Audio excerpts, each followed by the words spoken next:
स्वागत है दोस्तों जेएस नोवेल वर्ल्ड में। जहां हर कहानी में छुपा एक रोमांच, हंसी के ठहाके और थोड़ी सी ट्रिल। तो तैयार हो जाइए, क्योंकि अब शुरू होने वाला है एक नया किस्सा जो आपको ले जाएगा हंसी और रोमांच से भरी इस दुनिया में। वरुण ने आंगन का दरवाजा ठोकर मारकर खोला और अंदर आ गया। अंदर उसने दो लोगों को आराम से बैठे देखा। एक फनीश्वर पालथी मारकर बैठा था, जिसकी जांघों पर एक तलवार रखी थी, वह आंखें बंद करके ध्यान में लीन था। दूसरा वीर का प्रतिरूप कागज पर कूची चलाकर चित्र बना रहा था।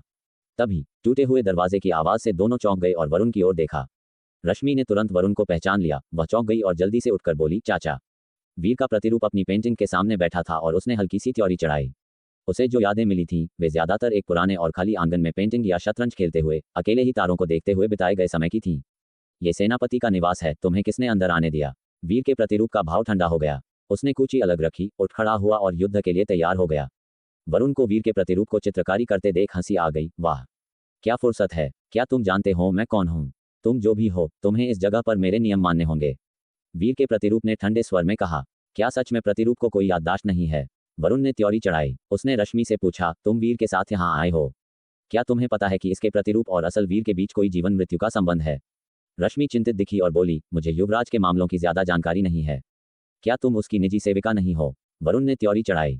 पर मैं युवराज के मामलों में हस्तक्षेप नहीं करती, रश्मि ने नजरें झुकाकर कहा। वरुण ने खींचकर एक ठंडी सांस ली और सामने खड़े वीर के प्रतिरूप से कहा, तुम्हारा मूल रूप मोह नदी में फंसा हुआ है। क्या तुम ये जानते हो? क्या तुम इसे महसूस कर सकते हो? क्या तुम्हारे और मूल रूप के बीच कोई जीवन मृत्यु का संबंध है? यह मेरा काम है, तुम्हें जवाब देने की जरूरत नहीं है। कृपया चले जाओ, वरना मुझे अभद्र होने के लिए दोष मत देना, वीर के प्रतिरूप ने कहा। वरुण झुंझलाहट में हंस पड़ा। मैं मालवा प्रांत का सेनापति हूँ, देवद्वार दर्रा मेरे अधिकार क्षेत्र में है, यहाँ मेरा राज चलता है। और तुम मुझे जाने के लिए कह रहे हो? तुम शहर में रह सकते हो, पर इस आंगन में नहीं, वीर के प्रतिरूप ने त्योरी चढ़ाते हुए कहा। वरुण की आंखों में ठंडी आग भड़क उठी। मैं तुम्हें लेने आया हूँ, ये देखने की क्या तुम अपने मूल रूप की स्थिति का पता लगा सकते हो और तुम मुझे भगाना चाहते हो। रश्मि, मेहमान को बाहर तक छोड़ाओ, वीर के प्रतिरूप ने ठंडे चेहरे से कहा। रश्मि हिचकिचाई और अनिश्चितता से वरुण की ओर देखा। चाचा, आप युवराज के लौटने तक इंतजार क्यों नहीं करते? तुम्हारी बोलने की हिम्मत कैसे हुई? वरुण ने उसे ठंडी नजर से देखा। यह नजर तलवार की तरह चुभी, जिससे रश्मि का चेहरा पीला पड़ गया और वह लड़खड़ाकर पीछे हट गई। वीर के प्रतिरूप के भाव अचानक बदल गए। उसकी आंखों में ठंडी रोशनी भर गई। एक हाथ के इशारे से नाग उड़ान खड्ग, जो पहले पालथी मारकर बैठी रश्मि के पास म्यान में रखा था, एक दहाड़ के साथ बाहर निकला और एक सुनहरी नाग की चीख गूंज उठी। उस दिव्य अस्त्र ने अपनी शक्ति इकट्ठी की और बिना किसी हिचकिचाहट के नीचे वार किया। वरुण की आंखों में गुस्सा कौंधा और उसने हाथ बढ़ाकर तलवार की सुनहरी रोशनी को तोड़ दिया, पर उसका अपना चेहरा अचानक बदल गया। उसने 2 कदम पीछे लिए और गहरी सांस लेकर खुद को रोका। तुम मूल रूप हो या प्रतिरूप? वरुण ने सिर उठाया, सामने खड़े वीर को हैरानी और संदेह से देखते हुए पूछा। वीर के प्रतिरूप की नजरें ठंडी थीं, तलवार की सुनहरी रोशनी उसके सामने क्षैतिज रूप से खड़ी थी। उसने कहा, अगर तुम और रुके तो मैं तुम्हें घुसपैठिया मानूंगा। ये अटल, बर्फीले शब्द सुनकर वरुण का चेहरा बिगड़ गया। मैं देखना चाहता हूं कि तुम अपने पिता के साथ कैसा व्यवहार करते हो। वरुण ने मुट्ठी भींच ली, उसका तेज दिखने लगा। तभी एक हल्की हवा की तरह एक आकृति अचानक नीचे उतरी, जो वरुण और वीर के बीच ऐसे प्रकट हुई मानो वह पलक झपकते ही वहां आ गई हो। क्या तुमने काफी बवाल नहीं मचा लिया? वह आवाज तेज और ठंडी थी। फनीश्वर ने बर्फीली आंखों से वरुण को घूरा। फनीश्वर ने वरुण के आगमन को शुरुआत से ही भांप लिया था और अपनी उपस्थिति छिपाने की कोशिश में वह आंगन से बादलों की ओर चला गया था। लेकिन वीर के प्रतिरूप से उसका टकराव देखकर वह अब और नहीं बैठ सका। वीर इस समय मोह नदी में फंसा हुआ है, एक ऐसी पाताल नदी जहां जीवन और मृत्यु अनिश्चित है। क्या तुम सच में उसके प्रतिरूप को यहीं मार डालना चाहते हो? फनीश्वर ने ठंडे लहजे में कहा। तुम हो? फनीश्वर को इतनी अचानक प्रकट होते देख वरुण की निगाहें तेज हो गईं। उसने नए आए व्यक्ति को परखा और उसका चेहरा अचानक बदल गया। वह गुस्से में चिल्लाया, तुम चोर साधु हो? हाँ, मैं हूँ। तो तुम ही हो जो वीर का गुप्त रूप से पीछा कर रहा था। वरुण कुछ सदमे में था, उसकी आंखें गुस्से से चौड़ी हो गईं। तुम्हारे इरादे क्या हैं? तुम क्या योजना बना रहे हो? फनीश्वर ने ठंडी हंसी के साथ जवाब दिया, मेरे बिना तुम्हारा बेटा देवद्वार दर्रा तक भी नहीं पहुंच पाता।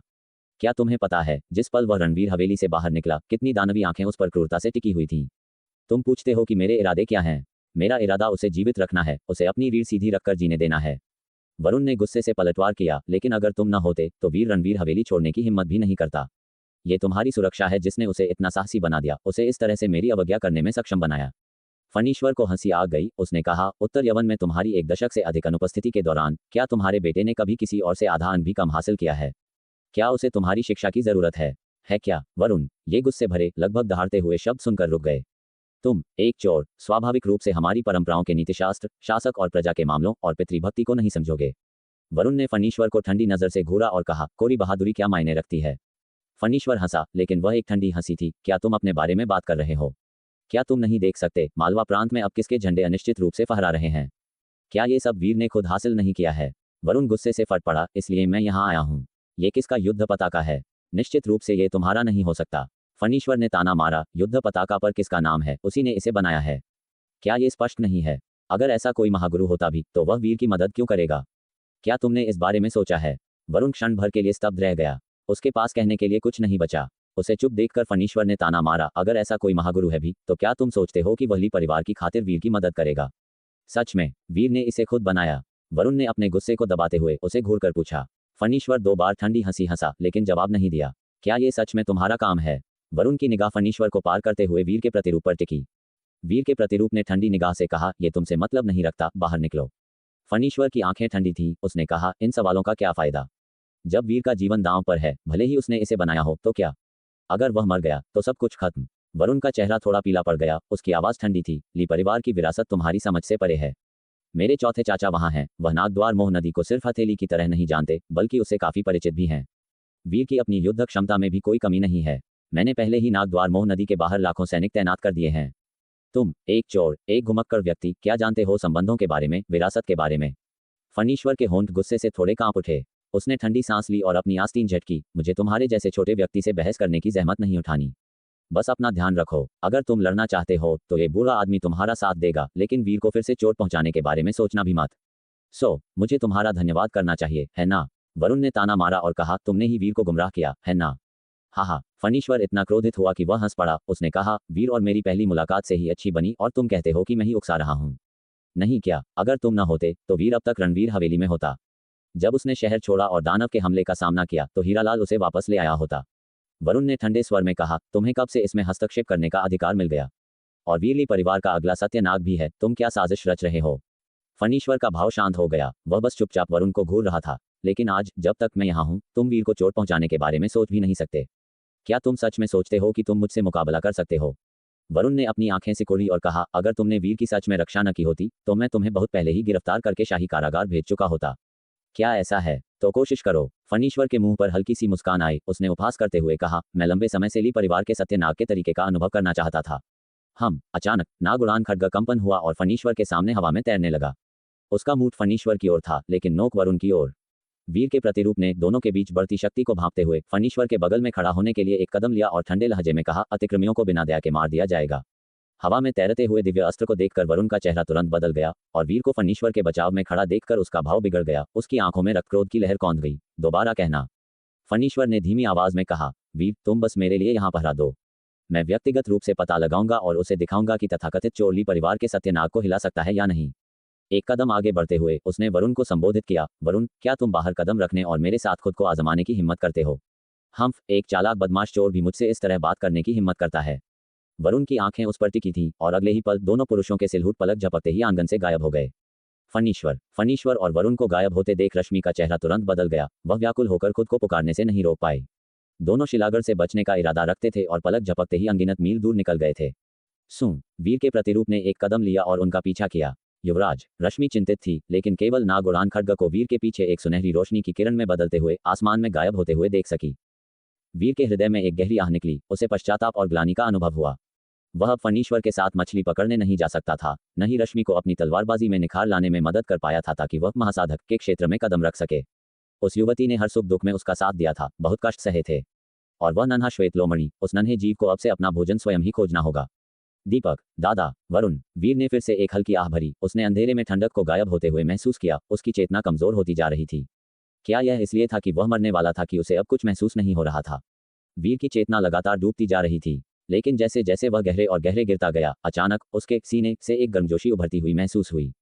वीर, जिसकी चेतना लगभग नींद में समा चुकी थी, धीरे धीरे फिर से सचेत हो गया। नीचे देखने पर उसने अपने सीने से एक गहरा लाल प्रकाश निकलते देखा जो तेज और मजबूत होता जा रहा था। गाढ़े रक्त प्लाज्मा जितना तीव्र, जो अंधेरे को प्रकाशित कर रहा था और उसकी चेतना को अपनी लपेट में ले रहा था। इसके बाद वीर ने देखा कि अंधेरा धीरे धीरे कम होता जा रहा है। जब अंधेरा छटा तो उसने खुद को एक घास फूस की झोपड़ी के सामने पाया। झोपड़ी के बगल में एक फटे पुराने कपड़े पहने हुए वृद्ध पुरुष उससे दूर मुंह करके अपने सामने कुछ ढेर लगाते हुए व्यस्त थे। वीर ने झोपड़ी के सामने एक पर्वत देखा। वृद्ध पुरुष एक पर्वत को हिला रहे थे, या यूं कहें कि वह एक पर्वत का निर्माण कर रहे थे। वीर अचंभित रह गया। ये कौन सी जगह थी और उसके सामने ये क्या हो रहा था? जैसे ही वीर उलझन में पड़ा, वृद्ध पुरुष को कुछ महसूस हुआ। उनके हिलते हुए हाथ अचानक रुक गए। फिर उनकी आंखों के सामने खड़ा विशाल पर्वत थोड़ा कांपने लगा और तुरंत एक बड़ा दरार पैदा करते हुए गड़गड़ाहट की आवाज के साथ ढह गया।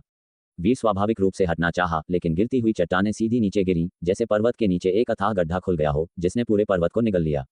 वीर हक्का बक्का रह गया। वह वृद्ध पुरुष को घूर रहा था, एक अपरिचित चेहरा जो उदासीनता से उसे वापस घूर रहा था, भावहीन। क्या तुम घर नहीं जाना चाहते? काफी देर बाद वृद्ध पुरुष ने अंततः धीरे से बात की। वीर थोड़ा चौंक गया। चारों ओर देखते हुए वह केवल चमकीला चांद देख सकता था। अपने दिल में आश्चर्य महसूस कर रहा था और स्पष्ट रूप से महसूस कर रहा था कि यह जगह अभी भी मोह नदी के भीतर थी। मैं स्वर्ग और पृथ्वी को अपना घर मानता हूँ वरिष्ठ, क्या आप भी इस मोह नदी से फंसे हुए हैं? वीर ने पूछा, ये संदेह करते हुए कि उसके सामने का वृद्ध पुरुष भी मोह नदी के भीतर कैद एक आत्मा है। वृद्ध पुरुष ने एक पल के लिए वीर को देखा, फिर अचानक मुस्कुराए। कोई आश्चर्य नहीं कि मैं तुम्हें मोह नदी से फंसाकर नहीं रख सका। मुझे कभी उम्मीद नहीं थी कि मैं तुम्हारे जैसा किसी से मिलूंगा। ये सुनकर वीर का चेहरा अचानक बदल गया। मोह नदी को नियंत्रित करना। उसके सामने का वृद्ध पुरुष वास्तव में मोह नदी को हेरफेर कर सकता था। वीर को अचानक कुछ याद आया और उसने तेजी से अपने मन में मोह नदी को पुकारा। उसने अपने सामने सुनहरे अक्षर उभरते हुए देखे जो कई संदेशों में बदल गए। मोह नदी निकासी प्रगति 99%। मुख्य मिशन नागगढ़ की रक्षा पूरा हुआ। साइड मिशन विकास पूरा हुआ। वीर ठिठक गया। निकासी प्रगति पूर्णता तक नहीं पहुंची। इतने कठिन मुख्य मिशन भी पूरे हो गए थे। क्या यह हो सकता है कि खेल को साफ करने के लिए मुख्य मिशनों को पूरा करना पर्याप्त नहीं था? जैसे वीर के विचारों को पढ़ रहा हो, वृद्ध पुरुष बहुत अच्छे मूड में लग रहा था और उन्होंने कहा, तथाकथित मुख्य मिशन जो तुमने पूरे किए वे केवल तुम्हें इस मोह नदी से निकलने दे सकते हैं ताकि तुम वरुण के जुनूनों से अलग हो सको। लेकिन इसे वास्तव में साफ करने के लिए तुम बहुत सरल सोच रहे हो। वीर कुछ अवाक था। मुख्य मिशन पर्याप्त कठिन था और यह अभी भी खेल को साफ करने के लिए पर्याप्त नहीं था। ये प्रेत स्तर की मोह नदी कितनी कठिन थी। हालांकि अब तुम्हें इसे वास्तव में साफ करने के लिए बस एक और काम करना होगा। वृद्ध पुरुष ने मुस्कुराते हुए कहा, मूल रूप से यह मोह नदी पाताल स्तर पर थी, लेकिन मेरी आत्मा यहाँ भटक गई और इसके साथ विलय हो गई, इसलिए यह प्रेत स्तर बन गई। अब नदी की शक्ति और मेरे जुनूनों को तुमने तोड़ दिया है। बस आखिरी एक चीज बची है। अगर तुम उसे करने में कामयाब रहे तो तुम इसे वास्तव में साफ कर दोगे। वीर की आंखें चमकी जैसे उसने पूछा, वह क्या है? मुझे घर ले चलो। वृद्ध पुरुष ने कहा, इस मोह नदी द्वारा आकर्षित और हिरासत में ली गई आत्माएं मेरे कारण घर जाने के गहरे जुनून रखती हैं। जुनून जितना गहरा होता है उससे मुक्त होना उतना ही कठिन होता है। उसी तरह समान जुनून वाले लोग वास्तव में इस मोह नदी को साफ नहीं कर सकते हैं। भले ही तुम अपने कहे मिशन को पूरा कर लो, अगर तुम इस बात को नहीं समझ सकते, अगर तुम अपने दिल के जुनून को घर के प्रति छोड़ नहीं सकते, तो तुम यहाँ से बाहर नहीं निकल पाओगे। वह मुड़े अपने पीछे के पर्वत को देखा जो धूल में बदल गया था। उनकी आंखों में उदासी की एक झलक थी। मोह नदी के साथ मेरे विलय ने मेरे जुनून को गहरा कर दिया। वर्षों से मैं इस पर्वत का निर्माण कर रहा हूँ, कोशिश कर रहा हूँ कि मेरे दिल के घर को यहाँ स्थापित करूँ। इन वर्षों में मेरे जुनून ने मोह नदी को और अधिक आत्माओं को अवशोषित करने का कारण बनाया, जिससे उसकी शक्ति मजबूत हुई। मोह नदी जितनी मजबूत हुई, मेरा जुनून उतना ही गहरा होता गया, एक चक्र बनाते हुए मुझे अनंत काल के लिए फंसा दिया। ये कहते हुए वह हंसे, लेकिन उनकी आंखों में उदासी की एक झलक थी। अब मेरे द्वारा बनाया गया जुनून तुम्हारे द्वारा टूट गया है। जैसे ही मैं अपनी मातृभूमि लौटूंगा, मैं विलीन हो जाऊंगा। मोह नदी की शक्ति तब पूरी तरह से गायब हो जाएगी। वीर ने उनकी विस्तृत व्याख्या सुनी। उसकी आंखें चारों ओर घूमती रहीं, फिर भी उसे अपने दिल में संदेह था।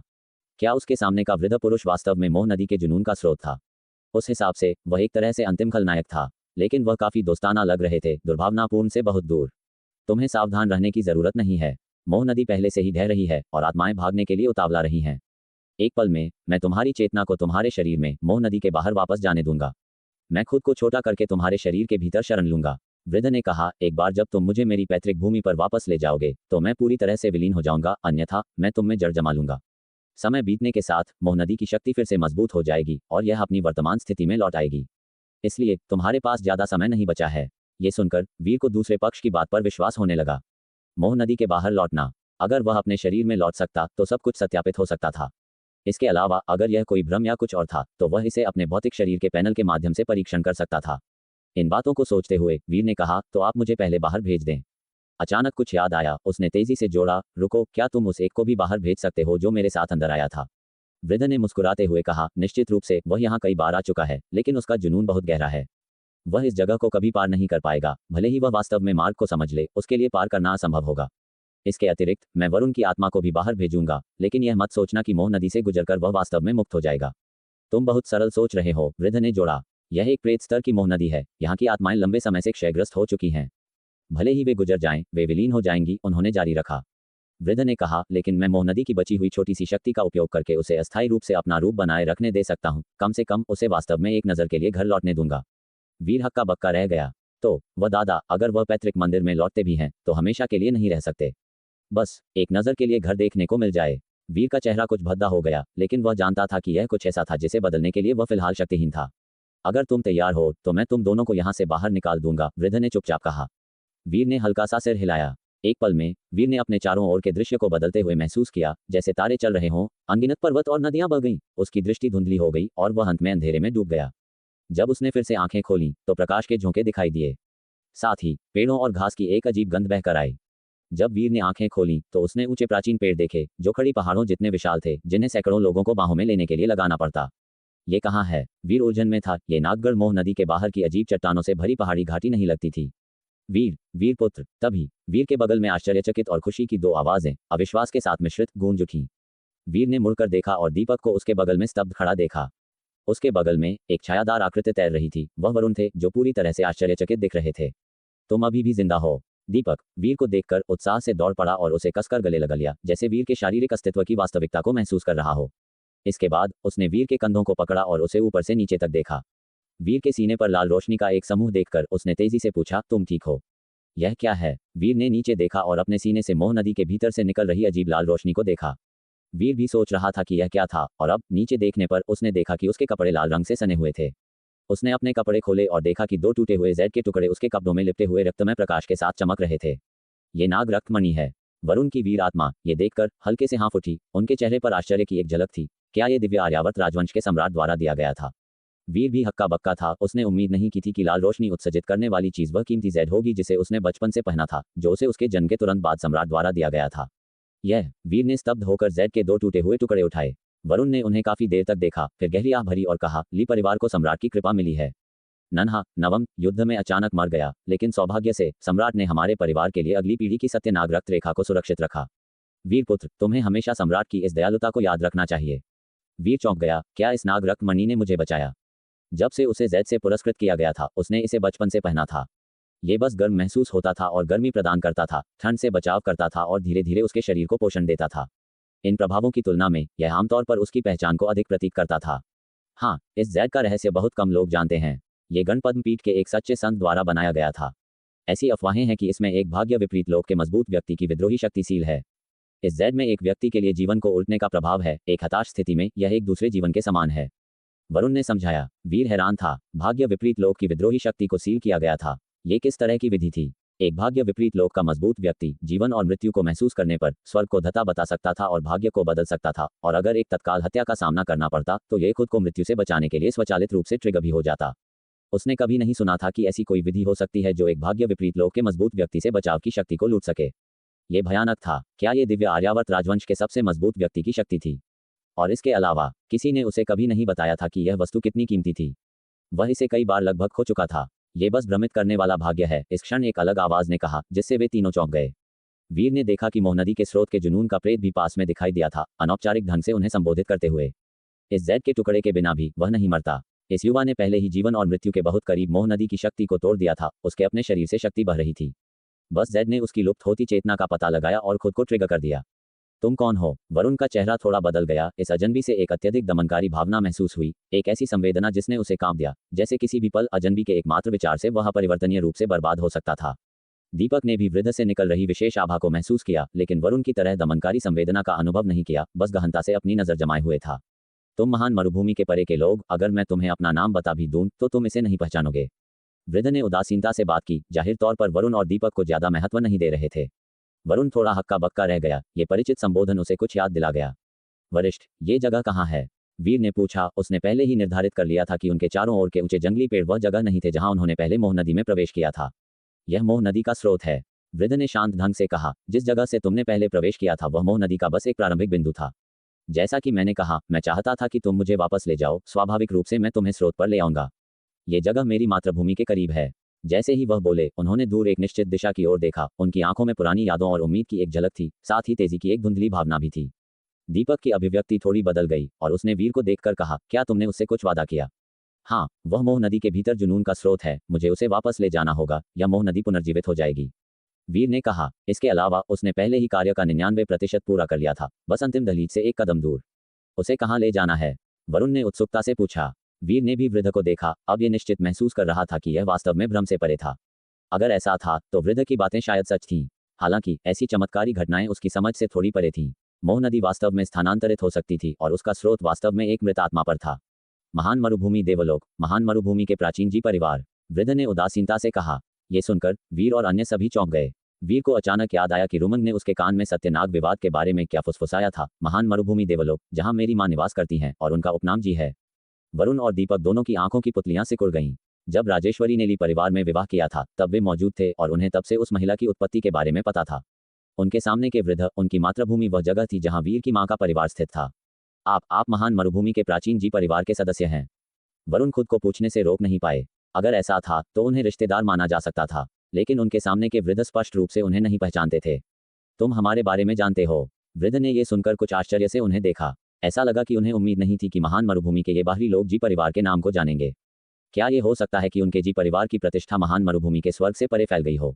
वरुण एक पल के लिए हक्का बक्का रह गया। बोलने ही वाला था लेकिन संकोच किया। अंततः पूछ रहा था, मुझे नहीं पता कि जी परिवार से आपका क्या संबंध है, लेकिन क्या आप राजेश्वरी को जानते हैं?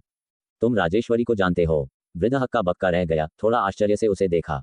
फिर जैसे कुछ महसूस हुआ हो, उन्होंने एक भौं उठाए और कहा, समय को देखते हुए वह छोटी लड़की अब तक बड़ी हो चुकी होगी। क्या वह दिव्य आर्यावर्त में खेलने आई थी? हे, उसने जो प्रतिभा दिखाई वह शायद दिव्य आर्यावर्त राजवंश की युवा पीढ़ी को आसानी से हरा सकती है ना? ये कहते हुए उन्होंने अपना होंठ मरोड़ा। थोड़ा गर्वित लग रहा था। वरुण अवाक था। वे राजेश्वरी के अभ्यास स्तर को नहीं जानते थे, बस इतना जानते थे कि यह बुरा नहीं था। ऐसा लगा कि उसने वास्तव में अपनी पूरी क्षमता नहीं दिखाई थी। उन्होंने शादी के समय निजी तौर पर उसकी पहचान के बारे में जाना था और यह रहस्य बहुत कम लोग जानते थे। आखिरकार दिव्य आर्यावर्त राजवंश के कई परिवार, जिनमें अन्य रणवीर हवेलियां भी शामिल थीं, महान मरुभूमि देवलोक के निवासियों के प्रति भय और विरोध रखते थे। वरुण ने वीर की ओर देखा, कुछ कहना चाहता था लेकिन अंततः नहीं बोला। वह जी परिवार के नियमों को जानता था। जब राजेश्वरी ने वरुण से विवाह किया तो यह उसका अपना निर्णय था। अगर वे उनके गहरे स्नेह और धार्मिकता को नहीं देखते तो वह एक पिता के रूप में सहमत नहीं होते। एक शांत आह के साथ वरुण ने और कुछ नहीं कहा, लेकिन वीर को संदेश दिया। वीर पुत्र, क्या तुम्हें भी अपनी मां की पहचान के बारे में पता है? बाद में हम उसके साथ मिलकर वापस जाएंगे, लेकिन हमें जी परिवार में देर तक नहीं रुकना चाहिए और तुम्हें किसी को नहीं बताना चाहिए कि तुम्हारी मां राजेश्वरी हैं। मुझे चिंता है कि वे तुम्हें नुकसान पहुंचा सकते हैं। वीर हक्का बक्का रह गया। देवद्वार दर्रा में अपने समय के दौरान उसने फणीश्वर से महान मरुभूमि देवलोक के बारे में बेवजह पूछा था। हालांकि फणीश्वर को कम जानकारी थी, उसने ये समझा था कि महान मरुभूमि देवलोक के परिवारों की अत्यंत श्रेष्ठ रक्त रेखाएं थीं और इस प्रकार बाहरी लोगों के साथ अंतर विवाह शायद ही कभी करते थे। वरुण और राजेश्वरी का मिलन दोनों पक्षों का एक पारस्परिक प्रयास था और रणवीर हवेली के प्रभाव के संरक्षण के साथ उसकी मां राजेश्वरी के बारे में जानकारी छिपाने ने इन वर्षों में शांति की अनुमति दी थी। यही कारण था कि उसकी मां ने उत्तर यवन में अपनी पहचान प्रकट करने के बाद वह पवित्र भवन को डरा सकी और इसीलिए वह तब चली गई। वीर चुप हो गया। जी परिवार जाना, लेकिन अपनी खुद की मां को पहचान ना पाना। उसे धुंधला सा याद आया कि जब वह अपने पालने में था तो स्नेहपूर्ण और प्यार भरी नजर वाली कोमल और सुंदर महिला उसे नीचे देख रही थी। चलो, चलने का समय आ गया है। वृद्ध ने जल्दबाजी की। हम भी आ रहे हैं। दीपक खड़ा हुआ और बोला। वीर वास्तविकता में लौटा, उन दोनों को अपने साथ चलने के लिए तैयार देखकर, और तेजी से कहा, चौथा चाचा। वह वरुण को बुलाने के लिए मुड़ा, लेकिन शब्द उसके होठों पर रुक गए। उसे पता नहीं था कि उसे कैसे संबोधित करे। अगर उसने उन्हें दादा कहा तो क्या इसका मतलब यह नहीं होगा कि वह अभी भी उस पहचान को स्वीकार करता है? लेकिन अगर उसने उन्हें उस तरह से संबोधित नहीं किया तो क्या अगर उन्हें उनकी वर्तमान स्थिति के बारे में पता चला तो उस आदमी को दुख नहीं होगा? ये सोचते हुए कि वृद्ध ने कहा था कि उनके पास घर जाने के लिए बस पर्याप्त समय है, वीर को दुख का दर्द महसूस हुआ। नागगढ़ की लड़ाई के बाद वह जानता था कि वृद्ध की घर लौटने की इच्छा कितनी मजबूत थी। आप पहले वापस जाओ। मोह नदी की शक्ति ने दादा के शरीर में घुसपैठ कर ली है। मुझे डर है कि वह ज्यादा देर तक नहीं टिक पाएंगे। वीर ने कहा। इस अंतिम यात्रा में उसका इरादा था कि वृद्ध को और पीड़ा न सहनी पड़े। दीपक चौंक गया, अनजाने में वरुण की ओर देखा। वरुण, हालांकि चेहरा बदल गया, वह भी अपनी असामान्य स्थिति से वाकिफ थे, लेकिन उन्हें यह पता नहीं चला था कि यह इतना गंभीर था। ठीक है, तुम सब अब जल्दी करो, ये बच्चा ही मुझे वापस ले जाने के लिए काफी है, जी परिवार के वयोवृद्ध ने अधीरता से कहा। बड़े भाई, क्या ये सच है? दीपक की आंखें अचानक लाल हो गईं जब उसने वरुण की ओर देखा। वरुण चुप रहे। उन्होंने वीर की ओर मुड़कर कहा, वैसे भी ये बस एक नजर है और न देख पाना भी ठीक होता। तुम्हें जैसा काबिल पोता देखकर मैं तो पूरी तरह से संतुष्ट हूँ। चूंकि मैं जल्दी या बाद में विलीन होने वाला हूँ, मैं अपनी यह शक्ति तुम्हें दे देता हूँ, शायद ये तुम्हें और ऊंची उपलब्धियों तक ले जाए। वीर उनके इरादे को समझ गया, लेकिन उसने हल्का सा सिर हिलाया। मैंने अभी तक साधना के सार को समझा नहीं है। आपकी शक्ति अगर मुझे दी गई तो ये केवल मेरी दिव्य आत्मा की शक्ति को बढ़ाएगी, यह मुझे अगले लोक में प्रवेश करने में मदद नहीं कर सकती। दिव्य आत्मा की शक्ति में वृद्धि निश्चित रूप से एक महान बात है, लेकिन वीर के लिए कुछ दैवीय आत्मा साधना कलाओं का अभ्यास करके भी इसे प्राप्त किया जा सकता था। जो चीज साधना तकनीकों से प्राप्त हो सकती है, उसके लिए वह इस वयोवृद्ध को आत्मा और प्राण से नष्ट कैसे होने दे सकता था? वरुण रुके, उन्हें रोने की इच्छा हुई। पर मेरे प्रिय पोते, मैंने तुम्हें अभी तक कुछ दिया नहीं और तुम मेरे लिए लगभग मर ही गए थे। आप पहले ही दे चुके हैं। वीर ने उनकी ओर देखा और मुस्कान का संकेत देते हुए कहा, आपने मेरी चित्रकलाओं को स्वीकारा है, वे सुख जिनमें मैं अपने कर्तव्यों से मुक्त होकर लीन होता हूँ। ये सुनकर वरुण और भी दुखी महसूस करने लगे और बोले, वे कितनी छोटी चीजें हैं। मेरे पोते, तुम्हारी बेजोड़ प्रतिभा के लिए क्या तुम प्रशंसा के योग्य नहीं हो। वीर एक पल के लिए शांत रहा, फिर दोबारा मुस्कुराया और दीपक से कहा, चौथे चाचा, कृपया दादाजी को वापस ले जाएं, रास्ते में सावधान रहिएगा। दीपक, ये सुनकर कि उनके बड़े भाई वरुण जल्द ही विलीन होने वाले हैं, अभी भी भौचक्के और कुछ परेशान थे। होश में आकर उन्होंने कहा, मैं समझता हूँ वीर, तुम्हें भी सावधान रहना होगा, और अगर मैं वापस पहुँचते पहुँचते तुम्हें नहीं देखता हूँ तो मैं तुम्हें ढूंढने आऊंगा। तुम्हें ढूंढने आने की कोई जरूरत नहीं, ये बच्चा तुमसे कहीं अधिक मजबूत है, जी परिवार के वयोवृद्ध ने उपहास किया। मोह नदी के निरंतर जुनून का स्रोत होने के कारण वह अंदर हुई हर चीज को जानता था और वीर के प्रदर्शन से वह बेहद संतुष्ट था। ऐसी प्रतिभा उनके जी परिवार के भीतर भी असाधारण मानी जाती। चौथे चाचा, विदा। वीर ने तब उन्हें विदा कहा। यह महावन स्वर्ग की सीमा जैसा लगता है, जहां दानव भरे हैं और उनकी शक्ति जबरदस्त है, तुम्हें भी सतर्क रहना चाहिए, दीपक ने कहा। वीर ने सिर हिलाया, अब चलो, देर मत करो, जी परिवार के वयोवृद्ध ने आग्रह किए बिना नहीं रह सके। दीपक और वरुण ने एक दूसरे को देखा, मन ही मन सोचा कि उनके परिवार के इस चाचा में धैर्य की कमी है। कुछ और नसीहतें देने के बाद उन्होंने वीर को महावन स्वर्ग के बारे में जो जानकारी थी वह सौंप दी, जिसे सुनकर जी परिवार के वयोवृद्ध ने बीच में ही टोक दिया, मैं इस लड़के को रास्ते में बताऊंगा, तुम सब अब जल्दी करो। ये सुनकर दोनों आखिरकार रुक गए, ये तर्क देते हुए कि चूंकि दूसरे व्यक्ति जी परिवार का एक शक्तिशाली सदस्य था तो वह शायद वीर को मार्गदर्शित करेगा। समूह ने विदा ली। वीर देवद्वार दर्रे की समस्या को याद करते हुए दीपक से कहा, चौथे चाचा, दादाजी को वापस ले जाने के बाद कृपया मेरे लिए एक यात्रा देवद्वार दर्रा तक भी कर आइए। मेरी खड्ग सेविका को मेरा प्रणाम कहिएगा और उन्हें बता दीजिएगा कि मैं अभी वापस नहीं आ पाऊंगा, उन्हें मेरे प्रतिरूप के साथ मिलकर देवद्वार दर्रे पर कमान संभालनी होगी। उन्होंने उसे खड्ग सेविका कहकर संबोधित किया, फणीश्वर का नाम नहीं लिया, मुख्य रूप से इसलिए क्योंकि उन्हें चिंता थी कि दूसरा व्यक्ति फणीश्वर की पहचान को स्वीकार नहीं करेगा। और एक बार यह संदेश रश्मि तक पहुंच गया तो वह स्वाभाविक रूप से फणीश्वर को बता देगी, जो उनके कहने का अर्थ समझ जाएगी। दीपक ने सिर हिलाया। वीर और वरुण के बारे में उसने जो अफवाहें सुनी थी उन्हें याद करते हुए उनका भाव थोड़ा बदला, लेकिन अपने बड़े भाई को अभी भी अपने बगल में देखकर तुरंत किसी भी प्रतिक्रिया से खुद को रोक लिया। विदा कहने के बाद वीर ने दीपक और वरुण को एक साथ जाते देखा। उन्होंने मुख्य मार्ग का अनुसरण किया, महान आर्यावर्त साम्राज्य की दिशा निर्धारित की, फिर उड़ गए। हमें भी अपने रास्ते पर चलना चाहिए, जी परिवार के वयोवृद्ध ने कहा। वीर ने आखिरी बार ललक से देखा, फिर अपनी निगाहें हटा लीं, हल्का सा सिर हिलाया। दीपक वरुण के साथ निर्जन भूमि पर सीधी दिशा में उड़ रहे थे। हर कुछ 100 कोस पर वे अपनी दिशा सत्यापित करने के लिए रुकते थे। जैसे जैसे वे आगे बढ़े, आखिरकार उन्होंने अपनी सटीक स्थिति का पता लगा लिया और एक हर्षित अभिव्यक्ति को प्रकट किए बिना नहीं रह सके। यह मालवा प्रांत की बाहरी सीमा है, अगर हम आगे उस रास्ते को देखें तो हम वापस जाते समय देवद्वार दर्रे से होकर गुजर सकते हैं। देवद्वार दर्रा, वरुण ने उत्सुकता से पूछा। मैंने अभी अभी वीर को उल्लेख करते सुना, क्या वह वहां कमान संभाल रहा है? वीर इतना युवा है, उसे अब सेनाओं का नेतृत्व करने की अनुमति कैसे दी जा सकती है? वह अभी भी साधना की उम्र में है। दीपक कुछ अस्वाभाविक रूप से हंसे और कहा, वीर असाधारण रूप से प्रतिभाशाली है, जैसा कि आपने देखा है। उसकी साधना की गति आश्चर्यजनक है, जल्दी प्रशिक्षण शुरू करना कोई बुरी बात नहीं है। ये सच है, वह बाहर केवल 15 का है, फिर भी उस जगह पर 18 तक वह महान शांति लोक के दानवराज का मुकाबला कर सकता है। वरुण की आंखें लगातार चमक रही थी जब उन्होंने बात की, जिसमें उत्साह और आश्चर्य का मिश्रण था। ली परिवार में ऐसा वंशज होना, मैं वास्तव में बिना पछतावे के मर सकता हूँ।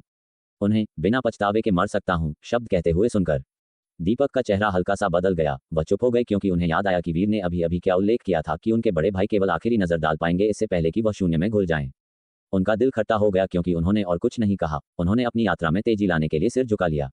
मालवा प्रांत, शिलागढ़ से सैकड़ों मील दूर बाहर तीव्र झटके उठे, जैसे लाल और आसमानी रोशनी युद्ध में टकराई। छलकती शक्ति ने जमीन को कंपायमान किया, अवशिष्ट गर्मी ने चट्टानों को चकनाचूर कर दिया और लड़ाई से गिरी दिव्य अग्नि ने जंगल को प्रज्वलित कर दिया, जिससे वह ऊंची लपटों से जल उठा। धमाका, आसमानी रोशनी की एक लकीर एक गोपुरम की तरह भारी ढंग से नीचे उतरी, जिसका लक्ष्य वरुण के सिर पर वार करना था। वरुण की आंखों से दिव्य बिजली के समान ठंडी रोशनी निकली और एक अचानक झटके के साथ उन्होंने जलती हुई लपटों में लिपटे एक दिव्य खड्ग से वार किया। जबरदस्त दैवीय शक्ति बचती हुई कंपायमान हुई, जिसने आसमानी गोपुरम को हटा दिया। हालांकि वह खुद लगातार कई कदम पीछे हटे, उनकी आभा फूट पड़ी, चिल्लाते हुए, सभी चीजों का आदेश, अग्नि आओ। कहीं से भी नहीं, शून्य में दिव्य अग्नि प्रकट हुई, एक अग्नि ड्रैगन में बदल गई और आसमानी आकृति का पीछा किया। आसमानी आकृति तेजी से पीछे हटी, लेकिन अचानक अग्नि ड्रैगन के सामने से गायब हो गई, जैसे कि वह हवा में लुप्त हो गई हो।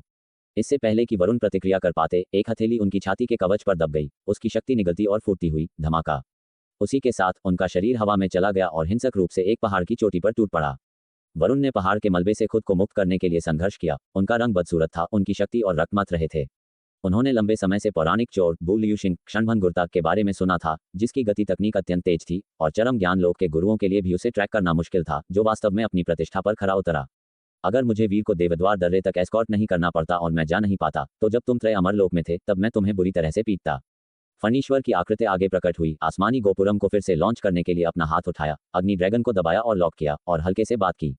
वरुण, अब चतुर साधना हृदय लोक में औरली परिवार के एक सत्यनाग, शायद अर्जुन जितनी असाधारण युद्ध प्रतिभा नहीं रखते थे, फिर भी 9 पुत्रों के बीच शीर्ष स्तरीय थे और रणवीर हवेली के बाहर उन्हें एक अद्वितीय प्रतिभा माना जाता था। दूसरे पक्ष ने जो कई योगदान दिए थे, उन्हें ध्यान में रखते हुए फणीश्वर ने अपनी पूरी ताकत का उपयोग नहीं किया। उनका इरादा केवल उन्हें एक सबक सिखाने का था। दुर्भाग्य से तुम्हें वह मौका फिर कभी नहीं मिलेगा। वरुण की आंखें बर्फीली हो गईं जब उन्होंने अपनी दिव्य अग्नि खड्ग को झटका दिया। अचानक लगातार आगे बढ़े। इस बार उन्होंने एक ही सांस में 9 कदम उठाए। उनकी आभा अपने शिखर पर पहुंच गई। निकलने वाली गति भाग्य विपरीत लोक के बराबर थी। फणीश्वर की अभिव्यक्ति ठंडी हो गई। क्या तुम वास्तव में असली के लिए लड़ना चाहते हो? तो मैं तुम्हें तुम्हारे बड़ों की ओर से पूरी तरह से अनुशासन सिखाऊंगा। तुम योग्य नहीं हो। वरुण ने गुस्से से गर्जना की। अचानक खड्ग से वार किया और शून्य में आग लग गई। दिव्य खड्ग से बहने वाली गर्मी की लहर ने नीचे सैकड़ों फुट पर वनस्पति को झुलसा दिया। साधना की ताल द्वारा निर्देशित खड्ग की रोशनी पल भर में आ गई, फणीश्वर के सामने टूट पड़ी। फिर भी फणीश्वर की आकृति अचानक गायब हो गई, साधना की ताल के लॉक की अनदेखी करते हुए, जिससे वरुण चौंक गए। एक धमाके के साथ आसमानी रोशनी चमकी। फणीश्वर एक प्रेत की तरह वरुण के पीछे प्रकट हुए। उनकी स्वयं निर्मित ब्रह्मांड चिन्हित कला पूर्णता के साथ उपयोग की गई। बस उस तकनीक के साथ अद्वितीय कला लोक में प्रवेश करने से एक कदम दूर थे। एक हथेली वरुण की पीठ के कवच पर दब गई, लेकिन अचानक, जैसे कि वरुण की पीठ पर आंखें थीं, अग्नि प्रकाश का एक विस्फोट हुआ, जो महाज्वाला रुद्रहस्त में संघनित हुआ, फणीश्वर की हथेली से टकराया। अचानक पकड़े जाने पर फणीश्वर का रंग बदल गया। उनका शरीर पीछे हट गया और फिर वह आंखों से ओझल हो गए। 2 या 3 मील दूर पुनः प्रकट हुए। उनकी हथेली झुलस गई थी, उनकी नसें जल गई थीं, जो पुनर्जीवित होने के बावजूद खून बहाती रही। महाज्वाला रुद्रहस्त से चरम ज्वाला शक्ति उनकी हथेली से उनके रक्त में जल गई, उनके दिल और फेफड़ों तक पहुंची, जैसे कि वह उबलते पानी में डूबे हुए थे। असहनीय दर्द उनके पूरे शरीर में फैल रहा था। हे, तुमने अपना जीवन चोरी में बिताया है, तुम्हारा उच्च लोक मेरे लिए क्या है? अपने प्रतिद्वंद्वी को घायल और कठिन स्थिति में देखकर वरुण ने ताने मारे। वरुण ने असंख्य लड़ाइयां लड़ी हैं। तुम शत्रुओं को मारने में मेरे अनुभव की कल्पना कैसे कर सकते हो? फणीश्वर ने अपनी झुलसी हुई हथेली पर नजर डाली और फिर अपनी निगाहें वरुण पर स्थिर की। बोले, तो चलो फिर से कोशिश करते हैं। उनके वस्त्र उनके चारों ओर फड़फड़ाए और अचानक उनकी आकृति गायब हो गई। वरुण की पुतलियां सिकुड़ गईं, हर जगह स्कैन कर रहे थे, लेकिन वह दूसरे की आकृति का ट्रैक खो चुके थे और स्पष्ट रूप से नहीं देख पाए। पीछे से अचानक एक सीटी की आवाज आई। उन्होंने हल्का सा ताने मारे। उनके पीछे आग इकट्ठा हुई, लेकिन सीटी की आवाज गायब हो गई, केवल किनारे से दौड़ने के लिए। वरुण की अभिव्यक्ति अपरिवर्तित रही। उन्होंने अनुमान लगाया था कि पीछे से हमला एक छलावा हो सकता है, क्योंकि प्रतिद्वंद्वी को अभी अभी वहां बाधित किया गया था। वह वही गलती क्यों करेगा? इसलिए उनके पीछे की आग एक धोखा थी। उनकी आभा उनके पूरे शरीर में व्याप्त थी, किसी भी समय लगातार होने के लिए तैयार थी। जब सीटी किनारे से आई तो उनकी शक्ति तुरंत फूट पड़ी। महाज्वाला रुद्रहस्त बाहर निकल आया। एक गूंजते धमाके के साथ अचानक एक विशाल शक्ति ने उन्हें पीछे से टक्कर दी, जिससे वरुण का शरीर गूंज उठा और भेदी नुकीली शक्तियां ऐसी महसूस हुई जैसे वे उनकी रीढ़ में कट रही थीं। दर्द इतना गंभीर था कि ऐसा लगा जैसे उनकी रीढ़ की हड्डी काट दी गई हो। वह आगे लड़खड़ा गए, गुस्से से वार करते हुए अपना हाथ पीछे झटका, लेकिन सीटी की आवाज पहले ही गायब हो चुकी थी और जैसे ही वह वापस वार करने के लिए मुड़े, उनके सामने से एक भेदी आवाज आई, जिसने उन्हें एक बार फिर हिला दिया। वरुण ने खून थूका, उनका शरीर पीछे की ओर उड़ गया, चट्टान से नीचे गिर गया। लेकिन अगले ही पल वह चट्टान के नीचे नदी तल से फूट पड़े। उनकी कवच दिव्य लपटों द्वारा प्रज्वलित पानी के वाष्प से भाप बन रहा था। गुस्से से चारों ओर देख रहे थे। जल्द ही एक पेड़ के ऊपर गिरे हुए पत्तों के एक समूह पर उन्होंने उस शांत खड़ी आकृति को देखा। क्या ये शत्रुओं को मारने में तुम्हारे अनुभव की सीमा है? जहां तक मानव हृदय की अंतर्दृष्टि का सवाल है, मैंने अपने पूरे जीवन में सभी महान संप्रदायों के गुप्त स्थानों में बार बार आया हूं, कभी असफल नहीं हुआ। तुम कल्पना कैसे कर सकते हो? फणीश्वर ने हल्का सा ताना मारा। वरुण के शब्दों को लौटा दिया। वरुण की आंखें दिव्य अग्नि से दहक उठी, उनके शरीर से लपटें उठने लगी और उन्होंने घोषित किया, तुम मौत को दावत दे रहे हो। एक गर्जना के साथ वह आगे बढ़ गए। पल भर में 9 कदम तय किए। उनकी गति तकनीक चरम गति को उजागर करते हुए फणीश्वर की ओर आवेशित हुई। ठीक तभी दूर से एक नाग की गर्जना आई। उनके दिशा में एक सुनहरी खड्ग रोशनी सीटी बजाती हुई दौड़ रही थी। एक जोरदार धमाके के साथ खड्ग रोशनी दिव्य खड्ग पर टूट पड़ी, जिससे चिंगारियों की बौछार हुई। वरुण ने मुड़कर देखा और वीर के आते हुए प्रतिरूप को देखा। उनकी भौहें गुस्से से लगभग सीधी उठ गईं। तुम जानवर, तुम अपने पिता को मारने के लिए इस जंगली डाकू की मदद करने की हिम्मत कैसे करते हो? काले चेहरे वाले वीर की अभिव्यक्ति ठंडी और अविचलित थी। केवल उसका शरीर एक भयानक उपस्थिति के साथ फूट पड़ा, जैसे ही वह किसी भी क्षण अपने हमले को लॉन्च करने के लिए एक अंतराल की प्रतीक्षा कर रहा था, अपने प्रतिद्वंद्वी पर लॉक करने के लिए दिव्य खड्ग को नियंत्रित कर रहा था। वीर, वापस जाओ। फणीश्वर की अभिव्यक्ति हल्की सी बदल गई जब उन्होंने वीर को आते देखा और उन्होंने जल्दी से कहा। वीर के प्रतिरूप ने हल्का सा सिर हिलाया। मैं तुम्हें अकेले आक्रमणकारी का सामना नहीं करने दे सकता। ये सुनकर वरुण गुस्से से हंस पड़े। क्या आक्रमणकारी है? बातचीत के बीच में उनकी दिव्य ज्वाला और भी जोरदार ढंग से बढ़ी। आग में एक देवता की तरह वह वीर की ओर बढ़े। मैंने बार बार तुम्हारे साथ अच्छा व्यवहार करने की कोशिश की है, सुधार करने की कोशिश की है, लेकिन तुमने मुझे बार बार निराश किया है। तुम वास्तव में बहुत निराशाजनक हो। फणीश्वर ने गुस्से से पलटवार किया, वरुण, तुम क्या करने की कोशिश कर रहे हो? क्या तुम वीर के प्रतिरूप को नष्ट करना चाहते हो? अगर उसका प्रतिरूप यहाँ एक बड़ी लड़ाई का कारण बनता है, अगर उसके मूल शरीर को कुछ होता है, तो तुम्हें पछतावा होगा। वरुण का क्रोधित चेहरा हल्का सा झुका और उनका आगे बढ़ना रुक गया। उनका चेहरा बदसूरत हो गया और क्रोध उनके शरीर में उमड़ पड़ा, लेकिन उन्होंने इसे रोक लिया। युद्ध कला के कई प्रकार के प्रतिरूप होते हैं, कुछ स्वतंत्र रूप से रह सकते हैं लेकिन युद्ध में बहुत कमजोर होते हैं, यादें साझा करते हैं और मूल के साथ विलय कर लेते हैं। कुछ मूल के साथ समान दृष्टि का क्षेत्र साझा करते हैं, संतरी के रूप में कार्य करते हैं, अन्य लगातार रक्तरेखा के माध्यम से जुड़े होते हैं, एक दूसरे को प्रभावित करते हैं। यहाँ तक कि दानव प्रतिरूप भी होते हैं जो मूल के साथ जीवन साझा करते हैं। ये प्रतिरूप युद्ध में बहुत मजबूत होते हैं, लेकिन अगर प्रतिरूप मर जाता है तो मूल को भारी नुकसान होता है या यह उसके साथ मर भी सकता है। वीर के पास किस तरह का प्रतिरूप था, वरुण इस समय भी न्याय नहीं कर पाए थे। ये देखकर कि वरुण में अभी भी कुछ तर्कसंगतता थी, फणीश्वर ने भी राहत की सांस ली और तुरंत वीर से कहा, वीर, मेरी बात सुनो और वापस जाओ। मैं जा नहीं सकता। वीर के प्रतिरूप ने सिर हिलाया। वरुण ये सुनकर गुस्से से हंसना चाहते थे। ली परिवार के एक दिव्य सेनापति के रूप में तुम चोरों के साथ गठजोड़ करते हो और उनकी रक्षा करते हो, तुम वास्तव में मेरे एक अच्छे पुत्र हो। फणीश्वर ने गुस्से से जवाब दिया, चुप रहो, वीर बहुत पहले से तुम्हारा पुत्र नहीं रहा है। क्या तुम 3 साल के समझौते को भूल गए जब उसने ली परिवार छोड़ा था? तुम्हें उसकी आलोचना करने का क्या अधिकार है? ये ली परिवार का मामला है, अगर तुमने एक बार वीर की रक्षा नहीं की होती तो मैंने तुम्हारे साथ पहले ही सख्ती से निपट लिया होता। वरुण ने उन्हें ठंडक से देखा, अगर तुम फिर से रणवीर हवेली के मामलों में दखल देते हो तो तुम्हारा अच्छा अंत नहीं होगा। मैं वीर के मामलों को संभालूंगा और अगर तुम इसे स्वीकार नहीं करते हो तो मैं तुम्हें तब तक सिखाता रहूंगा जब तक तुम नहीं करते। फणीश्वर ने गुस्से वाले चेहरे से कहा। वरुण की आंखें अचानक ठंडी हो गईं। कुछ कहने ही वाले थे कि अचानक दूर क्षितिज से एक सरसराहट की आवाज दौड़ती हुई आई। आवाज अविश्वसनीय रूप से तेज थी, जिससे तीनों ने मुड़कर देखा। उन्होंने एक गहरे लंबे चोगे में एक आकृति को उनकी ओर उड़ते हुए देखा। तुम लोग ही हो। जैसे ही वह आकृति उड़कर आए और फणीश्वर और वरुण को देखा, उसकी अभिव्यक्ति हल्की सी बदल गई। फणीश्वर आकृति को देखकर भी चौंक गए, लेकिन उनका शरीर शांत हुआ और उन्होंने ठंडे चेहरे से कहा, तुम्हें अभी भी यहाँ आना याद है? अपने भतीजे से खुद निपटो। बातचीत के बीच में उन्होंने वीर के प्रतिरूप को अपने पीछे सुरक्षित किया, एक कदम पीछे हट गए और वरुण की तरफ से दूर चले गए। वरुण आकृति के आगमन को देखकर जमे बिना नहीं रह सके और अपनी अभिव्यक्ति बदल दी। चाचा, आप यहाँ कैसे आए? रणवीर हवेली। वीर अभिनव ने हालांकि उन्हें सीधे टोक दिया। फणीश्वर द्वारा उनके पीछे सुरक्षित किए गए वीर के प्रतिरूप को हैरानी से देखते हुए उनका चेहरा जल्दी से उत्तेजित हो गया। वीर खतरे से कब बच निकला? क्या वह मोह नदी पर नहीं था? चौथे भाई का क्या? फणीश्वर ने ताने मारे, वह अभी तक खतरे से बाहर नहीं आया है, ये बस वीर का प्रतिरूप है। अभिनव हल्का सा चौंक गए। प्रतिरूप शब्द सुनकर ऐसा लगा जैसे उनके सिर पर ठंडे पानी की एक बाल्टी उंडेल दी गई हो, जिससे उनका एक बार उत्साहित दिल ठंडा हो गया। उन्होंने वरुण को देखा, फिर अपनी आंखें चारों ओर घुमाईं और उनका चेहरा और बदसूरत हो गया। मैंने दूर से तुम्हारी आभा महसूस की, यहाँ क्या चल रहा है? वरुण ने उन्हें देखा, फिर फणीश्वर पर नजर डाली, अपनी आंखें संकीर्ण करते हुए, चाचा, लगता है आप इस दिव्य चोर को जानते हैं। फणीश्वर के रवैया से उन्होंने अनुमान लगाया था कि दोनों एक दूसरे को जानते थे। वीर अभी भी एक बच्चा था, ये देखते हुए दिव्य चोर को जानना अजीब था जब तक कि चोर छुपे हुए इरादों के साथ उसके पास नहीं आया हो। लेकिन अगर चाचा वह थे जिन्होंने उनका परिचय कराया तो यह अधिक समझ में आता था। अभिनव का चेहरा हल्का सा बदल गया। वरुण के स्वभाव को जानते हुए उन्होंने चुपचाप आह भरी और सिर हिलाया। हाँ, तुम्हारे चाचा फणीश्वर और मैं कई सालों से एक दूसरे को जानते हैं। यहाँ क्या चल रहा है? क्या तुम लड़ रहे थे? वरुण ने अपने चाचा के मुंह से पुष्टि होने पर केवल क्रोध की एक लहर को अपने सिर के शीर्ष तक दौड़ते हुए महसूस किया। अपने दांत पीसते हुए उन्होंने कहा, चाचा, मैं आपको अपने पिता के भाई, अपने चाचा के रूप में सम्मान करता हूँ। वे कहते हैं कि आप अपनी जवानी में लापरवाह थे, लेकिन क्या आप अभी भी इतने लापरवाह हैं कि आप बड़े हो गए हैं? अभिनव का चेहरा मुड़ा, बोले, तुम्हारी हिम्मत कैसे हुई मुझसे इस तरह बात करने की? हमारे निजी संबंधों ने कभी रणवीर हवेली को प्रभावित नहीं किया है।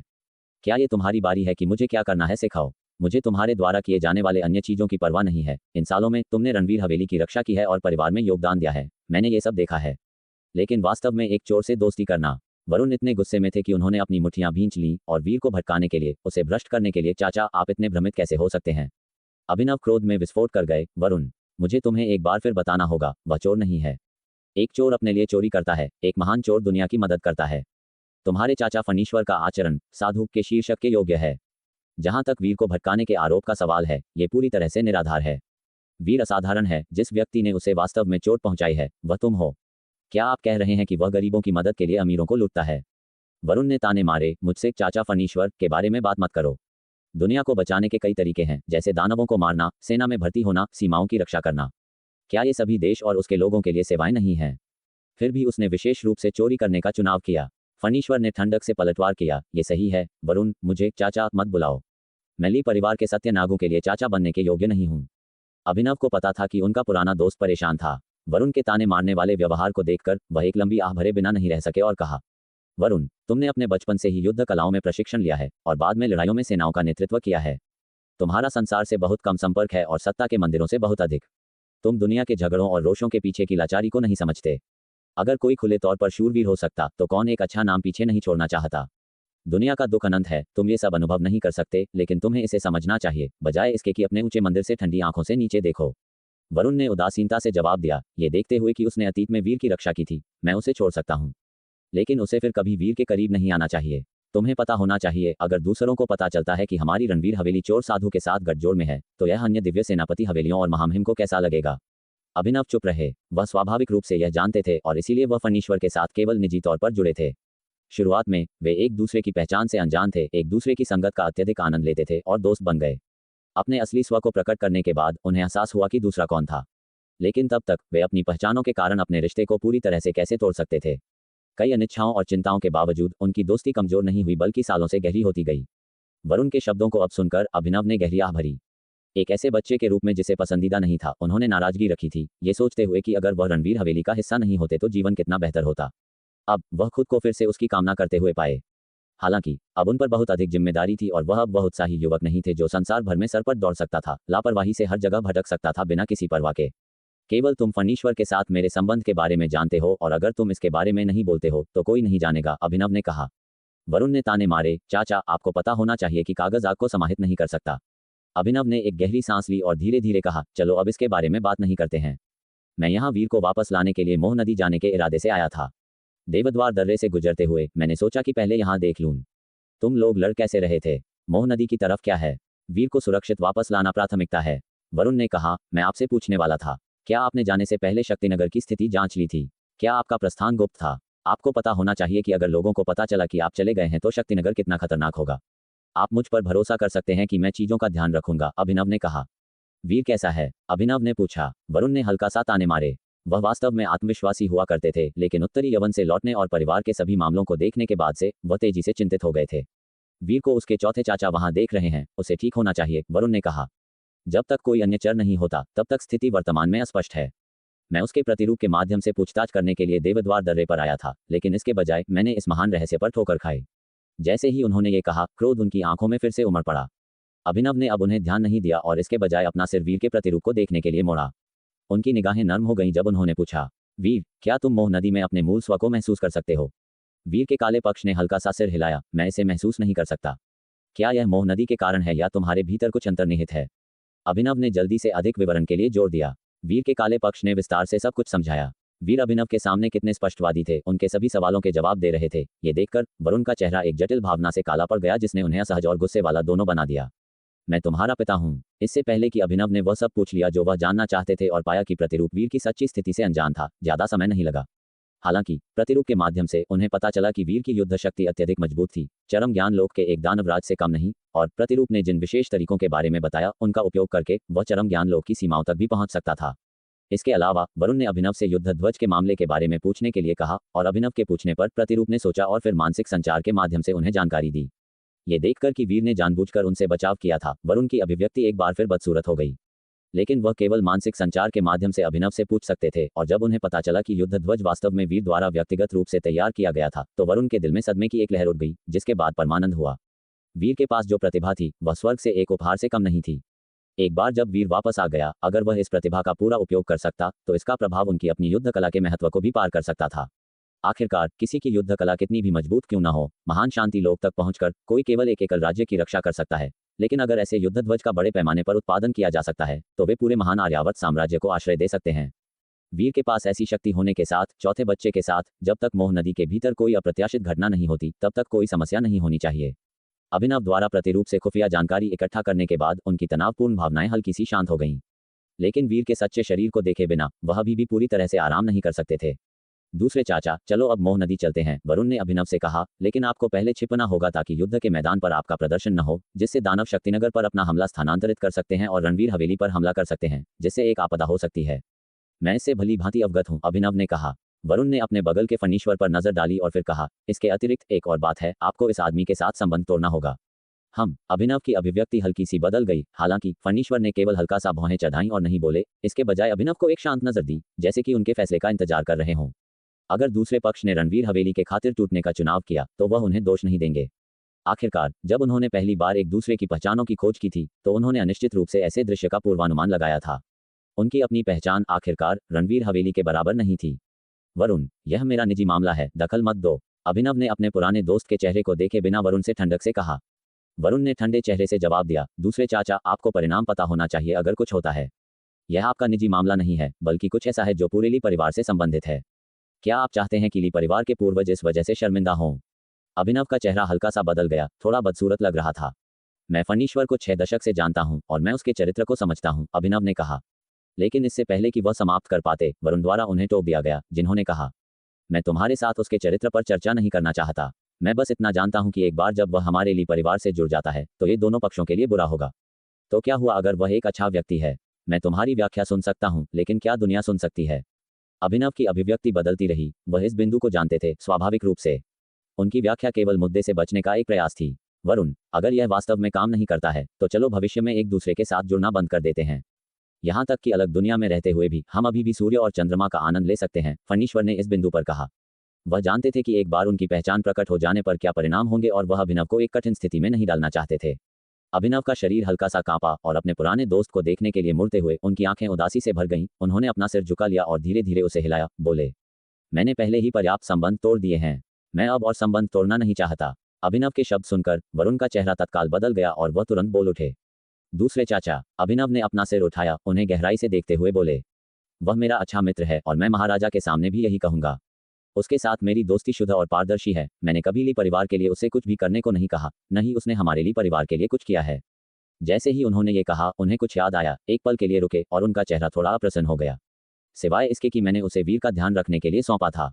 लेकिन वह तुम्हारा बच्चा है, फणीश्वर ने टोक दिया। वीर का ध्यान रखना मेरी अपनी इच्छा थी, इससे कोई फर्क नहीं पड़ता कि तुमने मुझे सौंपा था या नहीं।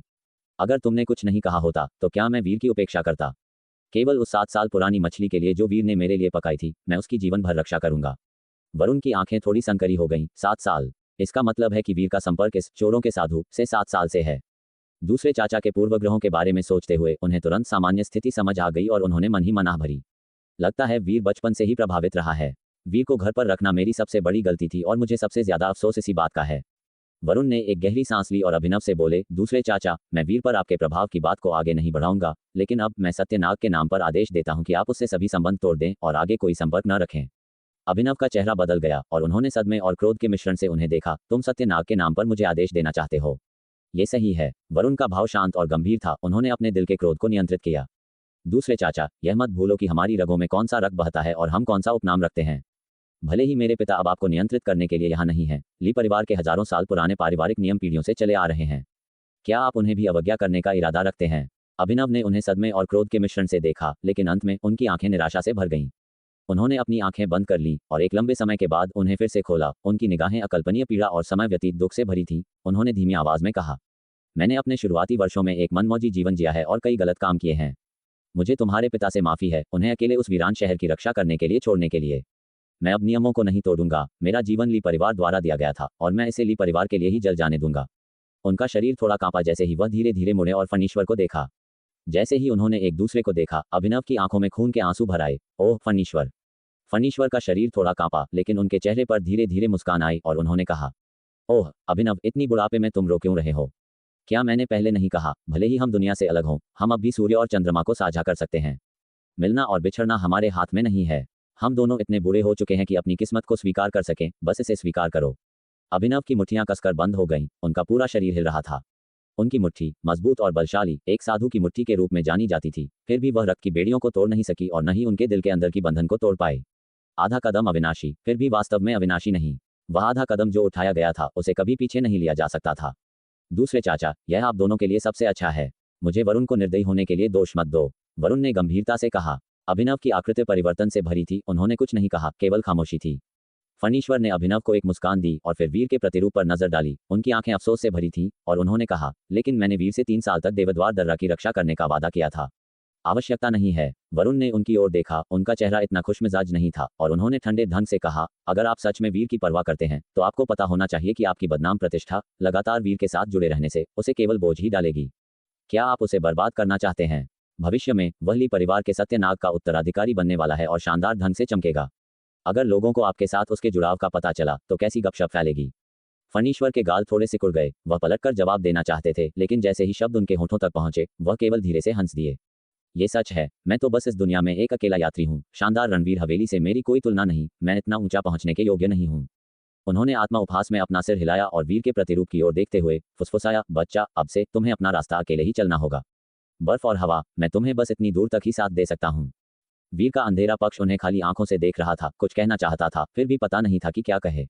अंत में उसने केवल 2 शब्द कहे, जाओ मत।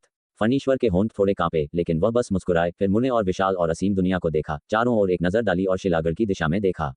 उनकी आंखें एक पल के लिए झिलमिला गईं। उन्होंने कुछ नहीं कहा, बस अचानक आगे बढ़े और हवा में गायब हो गए।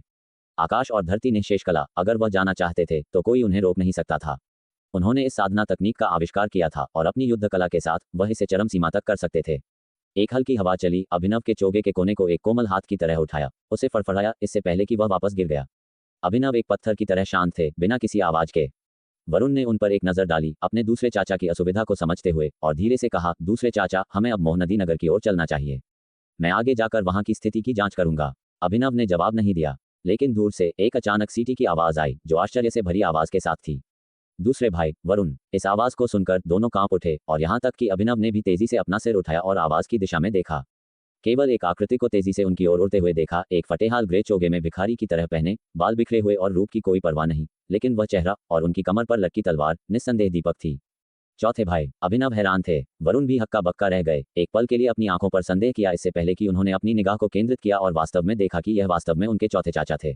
वह वापस आ गए हैं। वह यहाँ कैसे आए? वीर। जबकि वरुण और अभिनव सदमे और आश्चर्य में थे, दीपक ने उनके बगल में वीर की अस्पष्ट आकृति को देखा और हक्का बक्का हुए, लगभग एक आश्चर्य की चीख निकाल बैठे। लेकिन जल्दी से उन्हें एहसास हुआ कि उनके सामने वाला वीर कुछ ठीक नहीं है। उनकी आभा इतनी मजबूत नहीं थी और उनके कपड़े साफ और सुव्यवस्थित थे। जब वे पिछली बार बिछड़े थे तब की खराबी के निशान कहाँ थे? पहले जब वीर को मोह नदी तक पीछा किया गया था, उन्होंने मालवा की महान लड़ाई का अनुभव किया था। उनके बाल दानवों के खून से रंगे हुए थे, उनके कपड़े संघर्ष से फटे और टूटे हुए थे। तुम अकेले क्यों लौट आए? वीर कहाँ है? जैसे ही अभिनव ने पुष्टि की कि यह वास्तव में उनके सामने दीपक हैं, उन्होंने एक उत्सुक स्वर में पूछा। उनकी आंखें चौड़ी हो गईं, जैसे कि उनके शरीर का सारा खून तनाव में आ गया हो।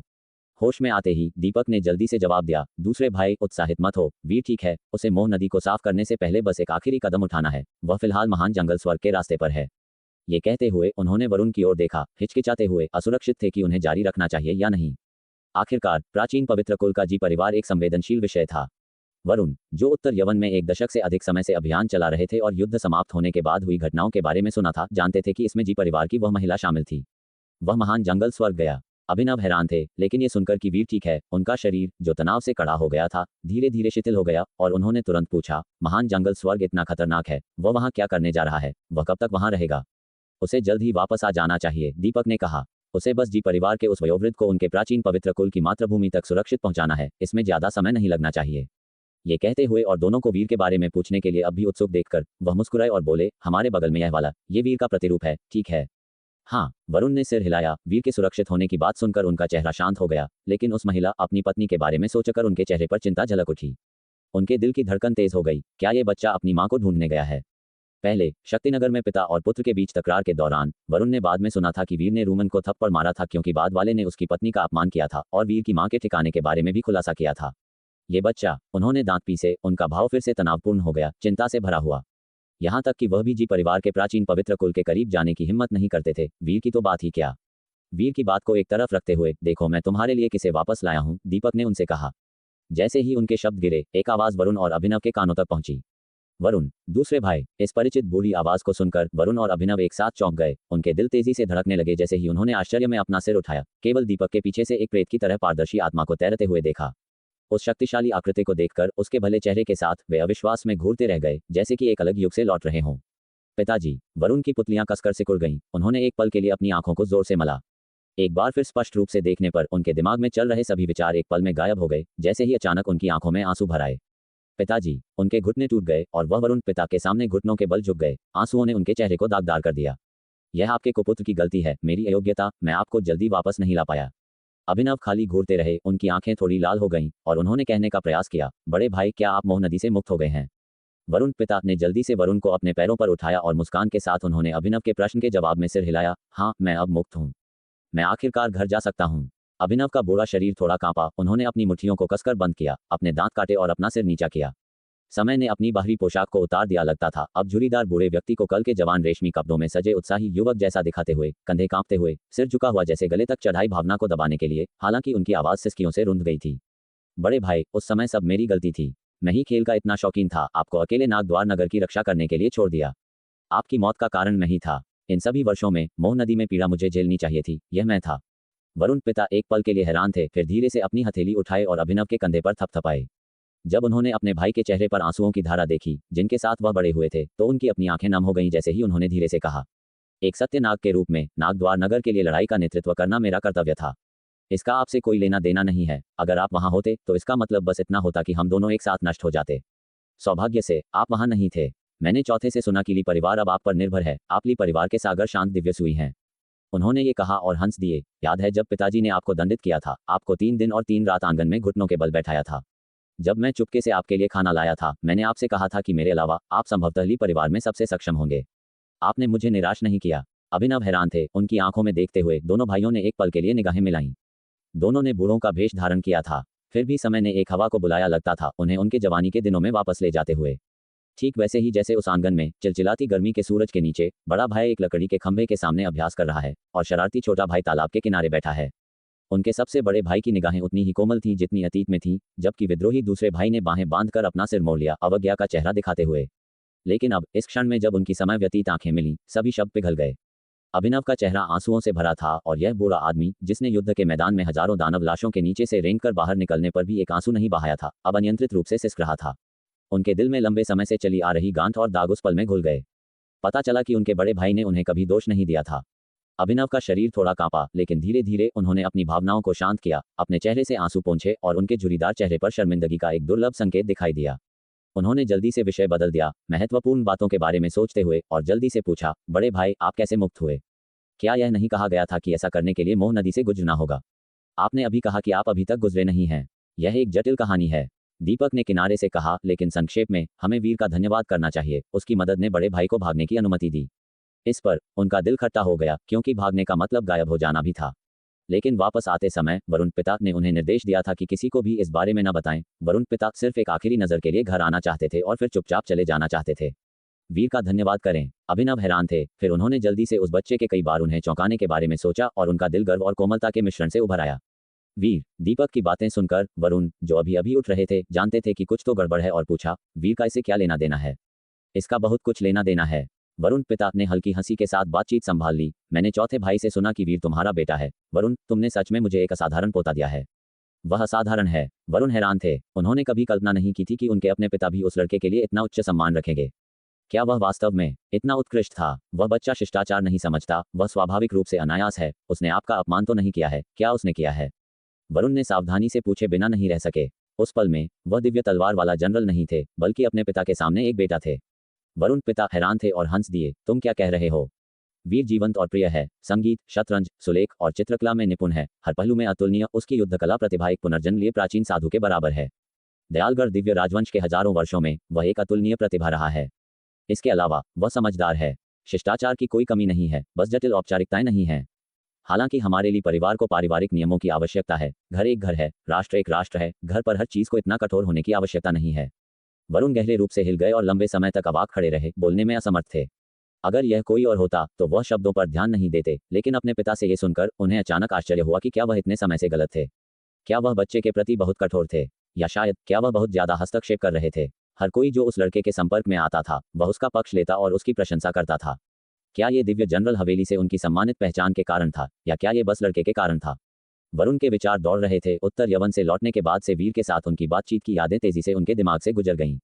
लेकिन इससे पहले कि वह ठीक से सोच पाते, वरुण पिता ने धीरे से बात की। मैंने चौथे से सुना कि छोटे भाई के गुजरने के बाद आपने उसका पद संभाल लिया और ली परिवार के सत्यनाग बन गए। आपको इन वर्षों में कठिनाई हुई होगी। वरुण वास्तविकता में वापस आ गए। इस कोमल चिंता पर उनका खून कांप उठा। वह एक बार फिर वरुण पिता के सामने घुटनों के बल झुक गए, अनियंत्रित रूप से रोते हुए अपना सिर झुका लिया। पिताजी, पिताजी, मैं अक्षम हूँ। मैं ली परिवार का सत्यनाग बनने के योग्य नहीं हूँ। तीसरे भाई, छठे भाई, वे चले गए। मैं उनका ध्यान नहीं रख पाया। मैं अपने घर की रक्षा नहीं कर पाया। उनके कंधे कांप गए। जब मालवा की सीमाओं का उल्लंघन हुआ था तो वह नहीं रोए थे। उनके आंसू उत्तर यवन में सूख गए थे, जैसे उन्होंने ली परिवार के अंतिम संस्कारों के दौरान किया था। फिर भी इस पल में वह फिर से एक बच्चे की तरह रोए। वरुण पिता एक पल के लिए हैरान थे। उन्हें उन पारिवारिक मामलों की याद आई जिनके बारे में उन्होंने रास्ते में दीपक से पूछा था। उनके 9 बच्चों में से 6 युद्ध में मारे गए थे, कुछ तो तब भी नष्ट हो गए थे जब वह अभी भी दिव्य जनरल हवेली में थे, जैसे पहला और दूसरा। उन्होंने उम्मीद नहीं की थी कि उनके जाने के बाद बाकी भी धीरे धीरे दुर्भाग्य का सामना करेंगे। वरुण के अनियंत्रित रोने को देखकर गहरा दुख उनकी अपनी आंखों में भर गया, लेकिन उन्होंने अपनी उदासी छिपाई, धीरे से मुस्कुराए और वरुण को अपने पैरों पर उठने में मदद की। बच्चा, खुद को दोष मत दो। यह एक पिता के रूप में मेरी गलती है कि मैंने पर्याप्त रूप से अच्छा नहीं किया। अगर मुझे नागद्वार नगर में परेशानी नहीं हुई होती, अगर मैं जल्दी ही महान शांति के साधना लोक में कदम रख पाता, तो ये सब नहीं होता। पिताजी, यह आपकी गलती कैसे हो सकती है? आप पहले से ही पर्याप्त मजबूत थे। वरुण ने कहे बिना नहीं रह सके, क्षण भर के लिए अपनी नियंत्रित भावनाओं को जारी करते हुए, लेकिन उनके कई वर्षों के सैन्य जीवन ने उन्हें जल्दी से शांत होने की अनुमति दी। उन्होंने अपने चेहरे से आंसू पोंछे और वरुण पिता की आत्मा की बाहों को पकड़कर कहा, अब सब ठीक है, आप वापस आ गए हैं। जब मैं महान शांति के साधना लोक में कदम रखूंगा तो मैं छोटे भाई को भी वापस लाऊंगा। अपने बेटे को अपना आत्मविश्वास और भावना वापस पाते हुए देखकर वरुण पिता मुस्कुराए और उनके कंधे पर थपथपाए। मुझे पता है कि तुम ये कर सकते हो, और वीर ने भी सत्यनाग का उत्तराधिकार प्राप्त किया है, क्या उसने नहीं किया है? उसे कुछ और साल दो, और वीर निश्चित रूप से हमारे ली परिवार को सभी दानवों को मिटाने के लिए नेतृत्व करेगा, हमारे पूर्वजों की महिमा को ली परिवार को वापस लाएगा। ये सुनकर वरुण का भाव थोड़ा बदल गया और उन्होंने सिर हिलाया। जब वह महान जंगल स्वर्ग से लौटेगा तो मैं उसे सत्यनाग का उत्तराधिकार देने दूंगा। उसने अभी तक उत्तराधिकार प्राप्त नहीं किया है। वरुण पिता कुछ हैरान थे। सत्यनाग का उत्तराधिकार कम उम्र में, लगभग 14 या 15 साल की उम्र में करना बेहतर था। पूर्वजों की सहायता से खेती की गति तेजी से बढ़ेगी, जिससे एक जल्दी से प्रतिभा चरण को पार करके एक सच्चा शक्तिशाली बन सकेगा। वीर को तो विरासत में सब कुछ मिलना था, लेकिन वरुण ने मुझे दूर भगा दिया। एक तरफ खड़े अभिनव ने अचानक अपनी चुप्पी तोड़ी। वरुण पिता चौंक गए और भ्रमित होकर उन्हें देखने लगे। दीपक का चेहरा थोड़ा बदल गया। वापस आते समय उन्होंने जानबूझकर वीर और वरुण पुत्र के बीच के मुद्दों का जिक्र नहीं किया था। वह नहीं चाहते थे कि उनके बड़े भाई की आत्मा के विलीन होने से पहले उनका मन इन बातों से परेशान हो।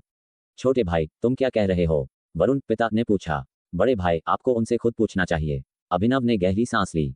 वह वरुण पुत्र पर ताना कसना चाहते थे, लेकिन ये सोचकर कि उनके बड़े भाई अभी अभी लौटे हैं और पिता पुत्र का ये दुर्लभ मिलन है, वेशपूर्ण मजाक बेमानी लगा, इसलिए उन्होंने खुद को रोक लिया। वरुण पिता ने अपने बेटे की ओर देखा। पिता की निगाहों के सामने वरुण पुत्र ने सच छिपाना उचित नहीं समझा और कहा, पिताजी, जब वीर का जन्म हुआ था तब उत्तर यवन में अराजकता फैल गई थी। मुझे उत्तर यवन में अभियान के लिए भेजा गया और मैंने सोचा कि उसे भाभी की देखरेख में हवेली में छोड़कर जाऊं ताकि वह साधना कर सके। फिर भी उन वर्षों में जब राजेश्वरी और मैं उसके पास नहीं थे तो बच्चे को सभी तरह की बुरी आदतें पड़ गईं। उन्होंने आगे कहा, वह अपने उचित कर्तव्यों की उपेक्षा करने लगा, ठीक से साधना नहीं करता था। मेरे लौटने और कुछ अनुशासन लागू करने के बाद उसने मुझ पर तलवार खींच ली। उस वजह से हमारी बड़ी लड़ाई हुई और वह देवद्वार दर्रा पर मुझे चुनौती देने के लिए घर छोड़कर चला गया। बकवास। अभिनव, जो अपना गुस्सा काबू कर रहे थे, उस पल भड़क उठे और ऊंची आवाज में विरोध किया। वीर में क्या कमी है? बड़े भाई ने भी कहा था कि वह संगीत, शतरंज, सुलेख और चित्रकला में उत्कृष्ट है। हालांकि उसे उन कलाओं में आनंद आता है, लेकिन उन्होंने कभी भी उसकी साधना को नहीं रोका। क्या उसका साधना स्तर काफी ऊंचा नहीं है, अपने समकालीनों से कहीं बेहतर? अब केवल 15 साल की उम्र में वह पहले ही त्रय अमरलोक में है, दानवराज का वध करने में सक्षम है, ये और कौन कर सकता है? आप दोनों एक दशक से अधिक समय तक अनुपस्थित रहे। जब वीर को सुरेखा के परिवार से जहर दिया गया था, जिससे उसका दिव्य रक्त नष्ट हो गया था, तब उसे बदला लेने का मौका भी नहीं मिला था। फिर भी जब सबसे छोटी बेटी ने शिकायत की तो आपने बिना उसका स्पष्टीकरण सुने वीर को थप्पड़ मार दिया। और आप इसे बस कुछ अनुशासन लागू करना कहते हैं। इन वर्षों में आपके अनुशासन के बिना क्या वीर दूसरों से बुरा है? अभिनव के गुस्से भरे विस्फोट को सुनकर वरुण पुत्र का भाव सूक्ष्म रूप से बदल गया। उन्हें जानी पहचानी बहसें याद आईं। उन्होंने कहा, लेकिन अगर वह संगीत, शतरंज, सुलेख और चित्रकला पर खर्च की जाने वाली ऊर्जा पूरी तरह से साधना में लगाता तो वह और भी बेहतर हो सकता था। तो आप बेहतर है कि खाना पीना और सोना छोड़ दें और पूरे दिन साधना करके मर जाएं। अभिनव ने गुस्से में कहा, वह आपका बेटा है, कोई लकड़ी की कठपुतली नहीं, नहीं कोई पत्थर, वह हाड़ मांस का है। वरुण पुत्र ने थोड़ा मुंह खोला, लेकिन उन्हें अपने लिए कोई शब्द नहीं मिला। दोनों के बीच बहस सुनकर वरुण पिता जल्दी से स्थिति को समझने लगे और उनका चेहरा भद्दा हो गया। उन्होंने कहा, तो बाद में क्या हुआ? वीर घर छोड़कर कैसे चला गया? बेशक यह उनके तथाकथित अनुशासन के कारण था कि वह वहां रुक नहीं सका। अभिनव ने वरुण पुत्र को आंखों में तिरस्कार के साथ घूरा, लेकिन उनकी आंखों में दुख भी झलक रहा था, क्योंकि उन्हें बर्फीला दिन याद आया। बच्चे ने कहा कि वह अब रणवीर हवेली का नाम नहीं लेगा। वह रणवीर हवेली के अंदर मरने के बजाय बाहर मरना पसंद करेगा। वह अपने ही पिता के हाथों पीट पीट कर मरना नहीं चाहता था। वरुण पुत्र ने गुस्से में पलटवार किया, मैं उसे पीट पीट कर मारना क्यों चाहूंगा?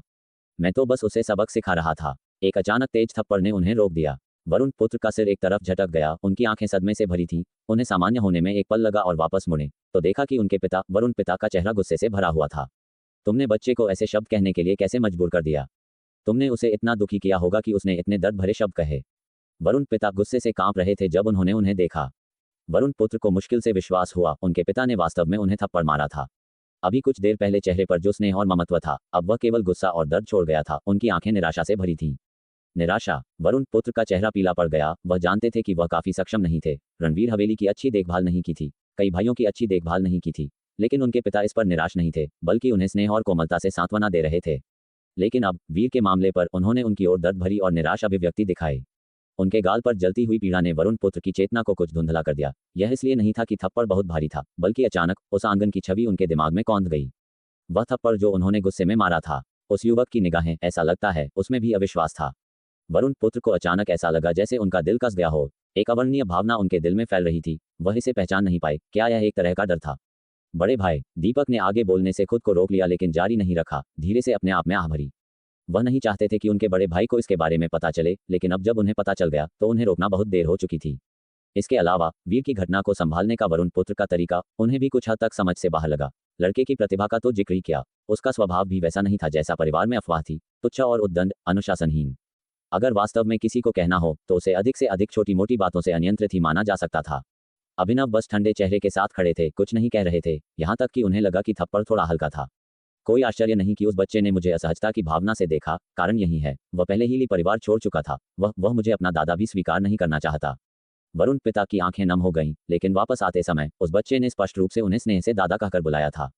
क्या यह इसलिए था क्योंकि वह जानते थे कि वह पूरी तरह से नष्ट होने वाले हैं, इसलिए वह उन्हें चिंतित नहीं करना चाहते थे?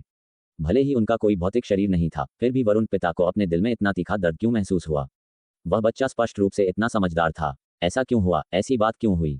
तुम मुझे विस्तार से बताओ, वास्तव में क्या हुआ था? मैं सब कुछ जानना चाहता हूँ। वरुण पिता ने दांत पीसते हुए गुस्से और दर्द से वरुण पुत्र को देखते हुए कहा। दीपक का चेहरा थोड़ा बदल गया। उन्होंने तुरंत कहा, बड़े भाई, इसमें बहुत समय लगेगा।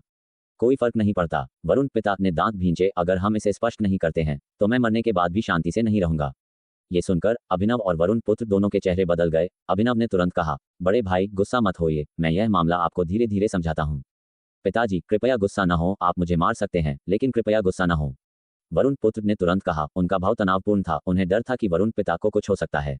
बोलो, यही बोलो, वरुण पिता ने गुस्से में दांत पीसते हुए कहा। वरुण पुत्र को उम्मीद नहीं थी कि उनके पिता इतने क्रोधित होंगे। उनके पिता की मृत्यु के बाद से किसी ने भी उन्हें अनुशासित नहीं किया था, और अब बचपन में अनुशासित होने की भावना लौट आई। जैसे जब वह युद्ध अभ्यास के दौरान गलतियां करते थे तो वह हिचकिचाहट और डर के साथ आंगन में लौटने की हिम्मत नहीं करते थे। उनका चेहरा बदल गया। उन्होंने अपना सिर झुकाया और कहा, पिताजी, कृपया पहले गुस्सा न हो। मैं आपको बताऊंगा, इस मामले में मेरी भी गलती है। मैं बहुत जल्दबाज था। उन्होंने पूरी घटना सुनाई। इस बीच दीपक का भाव अत्यंत भद्दा था। उन्हें लगा कि हर सेकंड एक परीक्षा थी। वह जानते थे उनके बड़े भाई इस मामले में भेद करने के लिए अपने जीवन के अंतिम क्षणों का उपयोग कर रहे थे, और फिर वह रणवीर हवेली छोड़ने वाला था। वरुण पुत्र की बात सुनने के बाद वरुण पिता का चेहरा गंभीर लग रहा था। उन्होंने अभिनव की ओर मुड़कर कहा, क्या ये सच है? अभिनव ने हल्की ठंडी हंसी दी। चौथे भाई द्वारा दिए गए संकेत को देखकर थोड़ा हैरान हुए, लेकिन ज्यादा सोचे बिना उन्होंने कहा। उन्होंने जो कहा वह उनके दृष्टिकोण से है। उनकी आंखों में उत्तर यवन में कठिन लड़ाई से लौटने के बाद उन्होंने वीर को तुच्छ, निकम्मा, लगन से साधना न करने वाला देखा। लेकिन क्या उन्होंने कभी सोचा कि वीर केवल 14 साल की उम्र में 15 कोस क्षेत्र तक पहुंच गया था, जो पहले ही महान आर्यावर्त साम्राज्य के साधना रिकॉर्ड को तोड़ चुका था? इसके साथ उन्होंने कुछ और जोड़ा, जो वरुण पुत्र के दृष्टिकोण से गायब था, उसे भरा। वही घटना अलग अलग लोगों द्वारा सुनाई गई, जिसके परिणामस्वरूप अलग अलग परिणाम आए। भले ही एक बुद्धिमान व्यक्ति इसे अपेक्षाकृत वस्तुनिष्ठ रूप से चर्चा करे, निरपेक्ष वस्तुनिष्ठता की कोई गारंटी नहीं है। वरुण पिता उन दोनों के बयान सुनने और मोह नदी में जो कुछ देखा और सुना था उसे मिलाकर कारण का मोटा मोटा अंदाजा लगा चुके थे। वह गुस्से से कांप उठे। ये कल्पना भी नहीं कर सकते थे कि बच्चे ने इतने सारे दुख सहे थे। तुमने वास्तव में उसे रणवीर हवेली से ऐसे ही बाहर जाने दिया? क्या तुम्हें नहीं पता कि कितने दानव हमारे रणवीर परिवार के प्रति घृणा रखते हैं? तुम इतने मूर्ख कैसे हो सकते हो? वरुण पिता ने अपनी मुट्ठी उठाए और वरुण पुत्र की छाती पर जोर से मुक्का मारा, जिससे वह कई कदम पीछे हट गए। उन्होंने अपनी हथेली में एक आध्यात्मिक विचार कोड़े को संघनित किया और उसे वरुण पुत्र पर जोर से मारा। गुस्से में कहा, जब तुम बच्चे थे तब मैंने तुम्हें शायद ही कभी मारा हो, लेकिन तुम्हें इतनी गंभीर गलती करने देने के लिए तुम मारे जाने लायक हो। वरुण पुत्र का चेहरा भयानक लग रहा था, दर्द सहते हुए, लेकिन कोई आवाज नहीं निकाली, न ही चकमा देने की कोशिश की। बड़े भाई, खुद को इतना मत थकाओ, दीपक ने कहा। खुद को रोक नहीं पाए? क्या मैं करूं? अभिनव ने उन्हें आश्चर्य से देखा। ये चौथा भाई वास्तव में खुद से भी अधिक सक्रिय था। बीच में मत आओ। वरुण पिता ने कोड़े को बार बार घुमाया, वरुण पुत्र को घूरते हुए। अब मुझे बताओ, क्या तुम जानते हो कि तुमने कहाँ गलती की? वरुण पुत्र ने दुख से ऊपर देखा। उन्हें दर्द भरी अभिव्यक्ति के साथ देखते हुए कहा, पिताजी, कृपया गुस्सा न हो। मैं जानता हूं कि मैं गलत था। गलती कहाँ? वरुण पिता ने गुस्से में पूछा। मुझे इतना जल्दबाज नहीं होना चाहिए था। मैं गलत था। मैं निश्चित रूप से वीर को वापस लाऊंगा और उसके साथ अच्छा व्यवहार करूंगा, वरुण पुत्र ने तुरंत कहा। वरुण पिता ने फिर से अपना कोड़ा उठाया, लेकिन उनकी आंखों में दुख देखकर उनके हाथ का कोड़ा अब गिर नहीं सका। तुमने सच में मुझे निराश किया है। उनकी अभिव्यक्ति एक निराशाजनक दुख की थी। जैसे ही उनके हाथ का कोड़ा विलीन हो गया, उन्होंने कड़वाहट से कहा, यह सब इसलिए है क्योंकि मैं जल्दी मर गया और तुम्हें ठीक से शिक्षित नहीं किया, एक पिता के रूप में एक अच्छा उदाहरण स्थापित नहीं किया। पिताजी, आपने पहले ही काफी कुछ किया है। वरुण पुत्र का चेहरा बदल गया और उन्होंने जल्दी से कहा। लेकिन वरुण पिता ने ऊपर देखा, इसे हास्यास्पद पाया लेकिन दुख भी महसूस किया और उन्होंने कहा, यह सोचना कि रणवीर हवेली में ऐसी विशैली महिला है और वह भी दूसरे भाई की पत्नी है। जब उसने सुरेखा परिवार में शादी की तो वह तुम्हारी माँ और मेरे प्रति आज्ञाकारी और सम्मानजनक थी, कभी कोई बुरा इरादा नहीं दिखाया। दूसरे भाई युद्ध में मारे गए और फिर भी उसने ऐसे विचार पाले। ये दुखद है कि रणवीर हवेली में ऐसी बात हो सकती है। उन्होंने सिर झुकाया, कड़वाहट के साथ वरुण पुत्र को देखते हुए, तुम्हें दंडित करने से क्या फायदा होगा वरुण? तुम्हें पता होना चाहिए, कुछ गलतियां बिल्कुल मना है और एक बार हो जाने के बाद कोई भी पछतावा कभी भी उनकी भरपाई नहीं कर सकता। वरुण पुत्र ने जल्दी से कहा, पिताजी अब और गुस्सा न हो, मैं वीर को ढूंढूंगा, अभी बहुत देर नहीं हुई है, मैं अभी भी समय पर पहुंच सकता हूं। वरुण पिता ने उनके घबराए हुए डरे हुए भाव को देखा और उन्हें दिल में दर्द की लहरें महसूस हुई। वह जानते थे कि उनका बच्चा बहुत आज्ञाकारी था और हालांकि उन्हें कोड़े से मारना गुस्सा दिलाता था, लेकिन यह उन्हें चाकू की तरह भी काटता था। उनकी पहल की कमी पर गुस्सा, उनकी मूर्खता से नफरत, फिर भी उनकी आज्ञाकारिता और आज्ञाकारिता को संजोते हुए वरुण पिता जटिल भावनाओं से अभिभूत थे। उन्होंने गहरी आह भरी और हतोत्साहित होकर कहा, मेरा घर जाने का इरादा था, लेकिन अब ऐसा लगता है कि समय पर्याप्त नहीं है। दीपक चौंक गए। वरुण पिता की फीकी पड़ रही आकृति को देखते हुए खुद को रोक नहीं पाए। उन्होंने चिल्लाया, बड़े भाई। वरुण पुत्र और अभिनव दोनों चौंक गए और दीपक के दुख भरे आह्वान को सुनकर उनका खून एक पल के लिए जम गया। ऐसा लग रहा था जैसे उनका सारा खून उनके दिमाग में दौड़ गया था और फिर जम गया था। एक ठंड ने दोनों पुरुषों को अनियंत्रित रूप से कंपकंपी दिलाई। बड़े भाई। तभी अभिनव ने अचानक देखा कि उनके सबसे बड़े भाई की आकृति पहले से कहीं अधिक पारदर्शी थी। उनका दिल कांप गया और उन्होंने पूछा, बड़े भाई आपका क्या मतलब है? क्या आप परिवार में वापस नहीं आ सकते? अचानक एहसास होने पर वह दीपक की ओर मुड़े और जल्दी से पूछा, चौथे भाई क्या हो रहा है, मुझे बताओ क्या हो रहा है? पिताजी। वरुण पुत्र बस वहां खड़े थे, शून्य भाव से वरुण पिता को घूर रहे थे, अपनी जगह पर जमे हुए थे। वह धीमे नहीं थे। वह संक्षिप्त बयान दीपक की प्रतिक्रिया के साथ मिलकर, साथ ही वरुण पिता की अब वर्णक्रमीय उपस्थिति को देखकर तुरंत उन्हें डर से भर दिया। बड़े भाई मोह नदी में बहुत सालों तक फंसे रहे हैं, इसकी शक्ति से गहराई से नष्ट हो गए हैं। हालांकि वह अब बच निकले हैं, लेकिन वह अंतिम बार घर पहुंचने के लिए मुश्किल से ही टिक सकते हैं। दीपक ने उदासी से कहा, लेकिन अब बड़े भाई वापस नहीं पहुंच सकते। मोह नदी में रखी वर्षों की दृढ़ संकल्प अब यहाँ विलीन हो रही थी, जिससे उन्हें इतना दिल टूटा हुआ महसूस हुआ कि वह मुश्किल से सांस ले पाए। वरुण पुत्र और अभिनव उनके शब्दों को सुनकर बिजली के झटके से खड़े रह गए, मूर्तियों की तरह स्थिर। उन्होंने सोचा था कि वरुण पिता की रिहाई के साथ वह पैतृक मंदिर में वापस आ सकेंगे, परिवार के पत्थरों में विश्राम कर सकेंगे और वे भविष्य में उन्हें अक्सर देख पाएंगे। लेकिन अब यह आखिरी बार था। बड़े भाई। अभिनव अनियंत्रित रूप से कांप उठे, शून्य भाव से वरुण पिता को घूर रहे थे। उन्हें लगा जैसे उन्होंने सारा खून और गर्मी खो दी है, वे ठंडे पड़ गए थे। पिताजी। वरुण पुत्र की आंख की पुतलियां सिकुड़ गईं, उनके सिर में जोरदार भिनभिनाहट हुई, उन्हें लगा जैसे दुनिया घूम रही हो। अंतिम संस्कार में उन्होंने अपने पिता के आधे शव पर रोते रोते अपनी आंखें लाल कर ली थीं, और अब क्या वह अपने पिता को अपनी आंखों के सामने विलीन होते हुए देखेंगे? क्या यह उनकी पिछली कार्रवाई के कारण था? वह अपने दिल को धड़कता हुआ महसूस कर सकते थे, ऐंठन के साथ एक फाड़ने वाला दर्द जो महसूस हुआ जैसे वह अलग हो रहा हो। अब और दुखी मत हो। वरुण पिता उनके दुखी चेहरों को देखते हुए खुद को शांत करने में कामयाब रहे, हालांकि उनके भाव में अभी भी कड़वाहट का संकेत था। मैंने कभी नहीं सोचा था कि ऐसी बात होगी। ठीक है छोटे भाई, अपनी भाभी को मेरी ओर से नमस्कार कहना याद रखना, उन्हें बताना कि मैं पहले चला गया और उन्हें अपना अच्छा ख्याल रखने के लिए कहना। अगर वह मुझे याद करती हैं तो उन्हें उस पहाड़ पर जाने देना जिस पर हम अक्सर बैठते थे, और झींगुरों की चहचहाहट मेरा उन्हें अभिवादन होगा। वरुण पिता ने एक बुरे नजरिए से बात की, यहाँ अपनी अंतिम व्यवस्था करना शुरू कर दिया।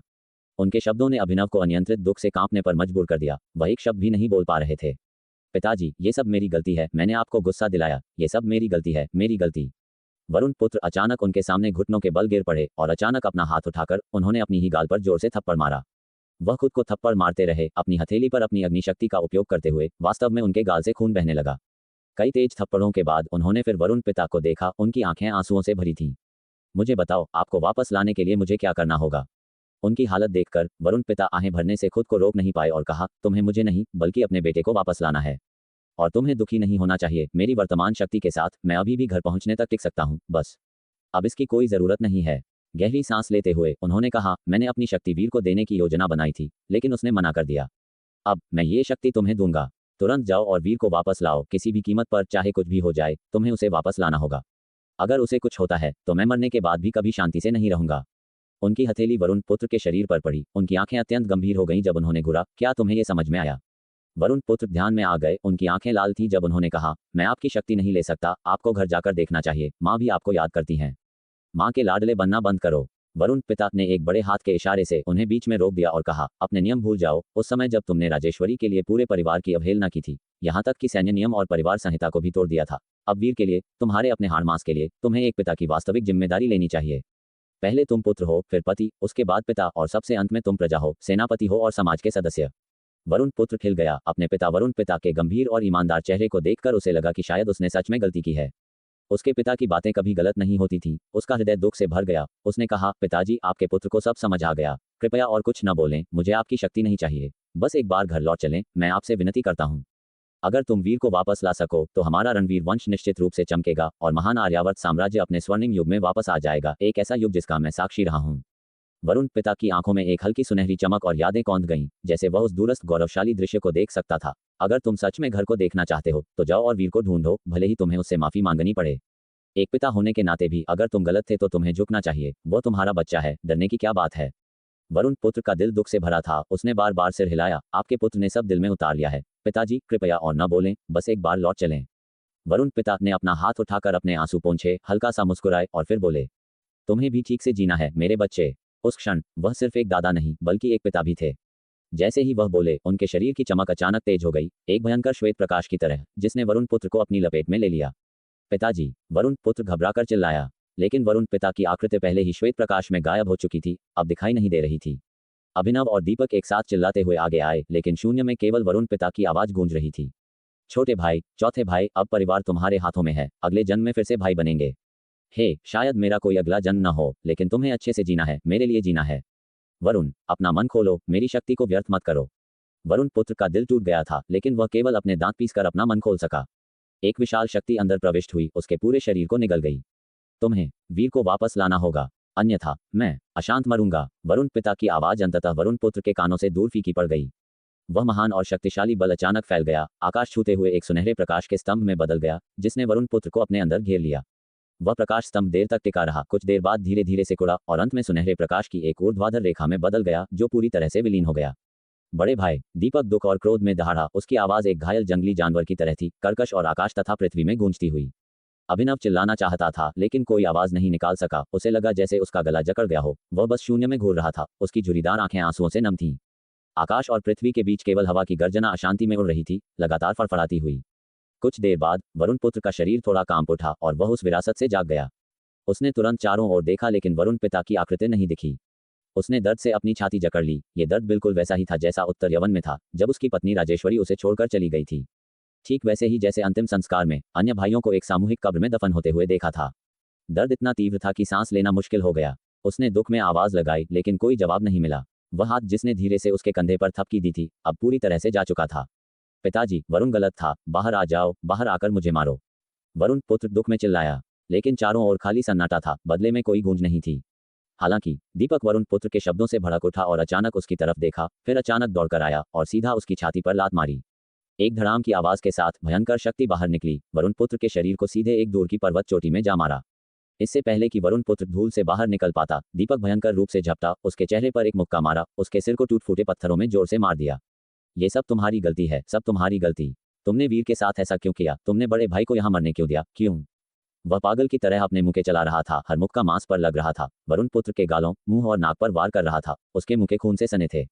क्या तुम जानते हो कि बड़े भाई को घर जाने की कितनी तड़प थी? क्या तुम जानते हो? क्या तुम वह उनका जुनून था? क्या तुम समझते हो जुनून क्या होता है? ये वह चीज है जिसे तुम मरने से ठीक पहले सबसे ज्यादा करना चाहते हो। बड़े भाई तो बाहर आ चुके थे, वह जा चुके थे। क्यों? दीपक की दहाड़ें उन्मत्त थीं, उसके मुंह के बेतहाशा चल रहे थे।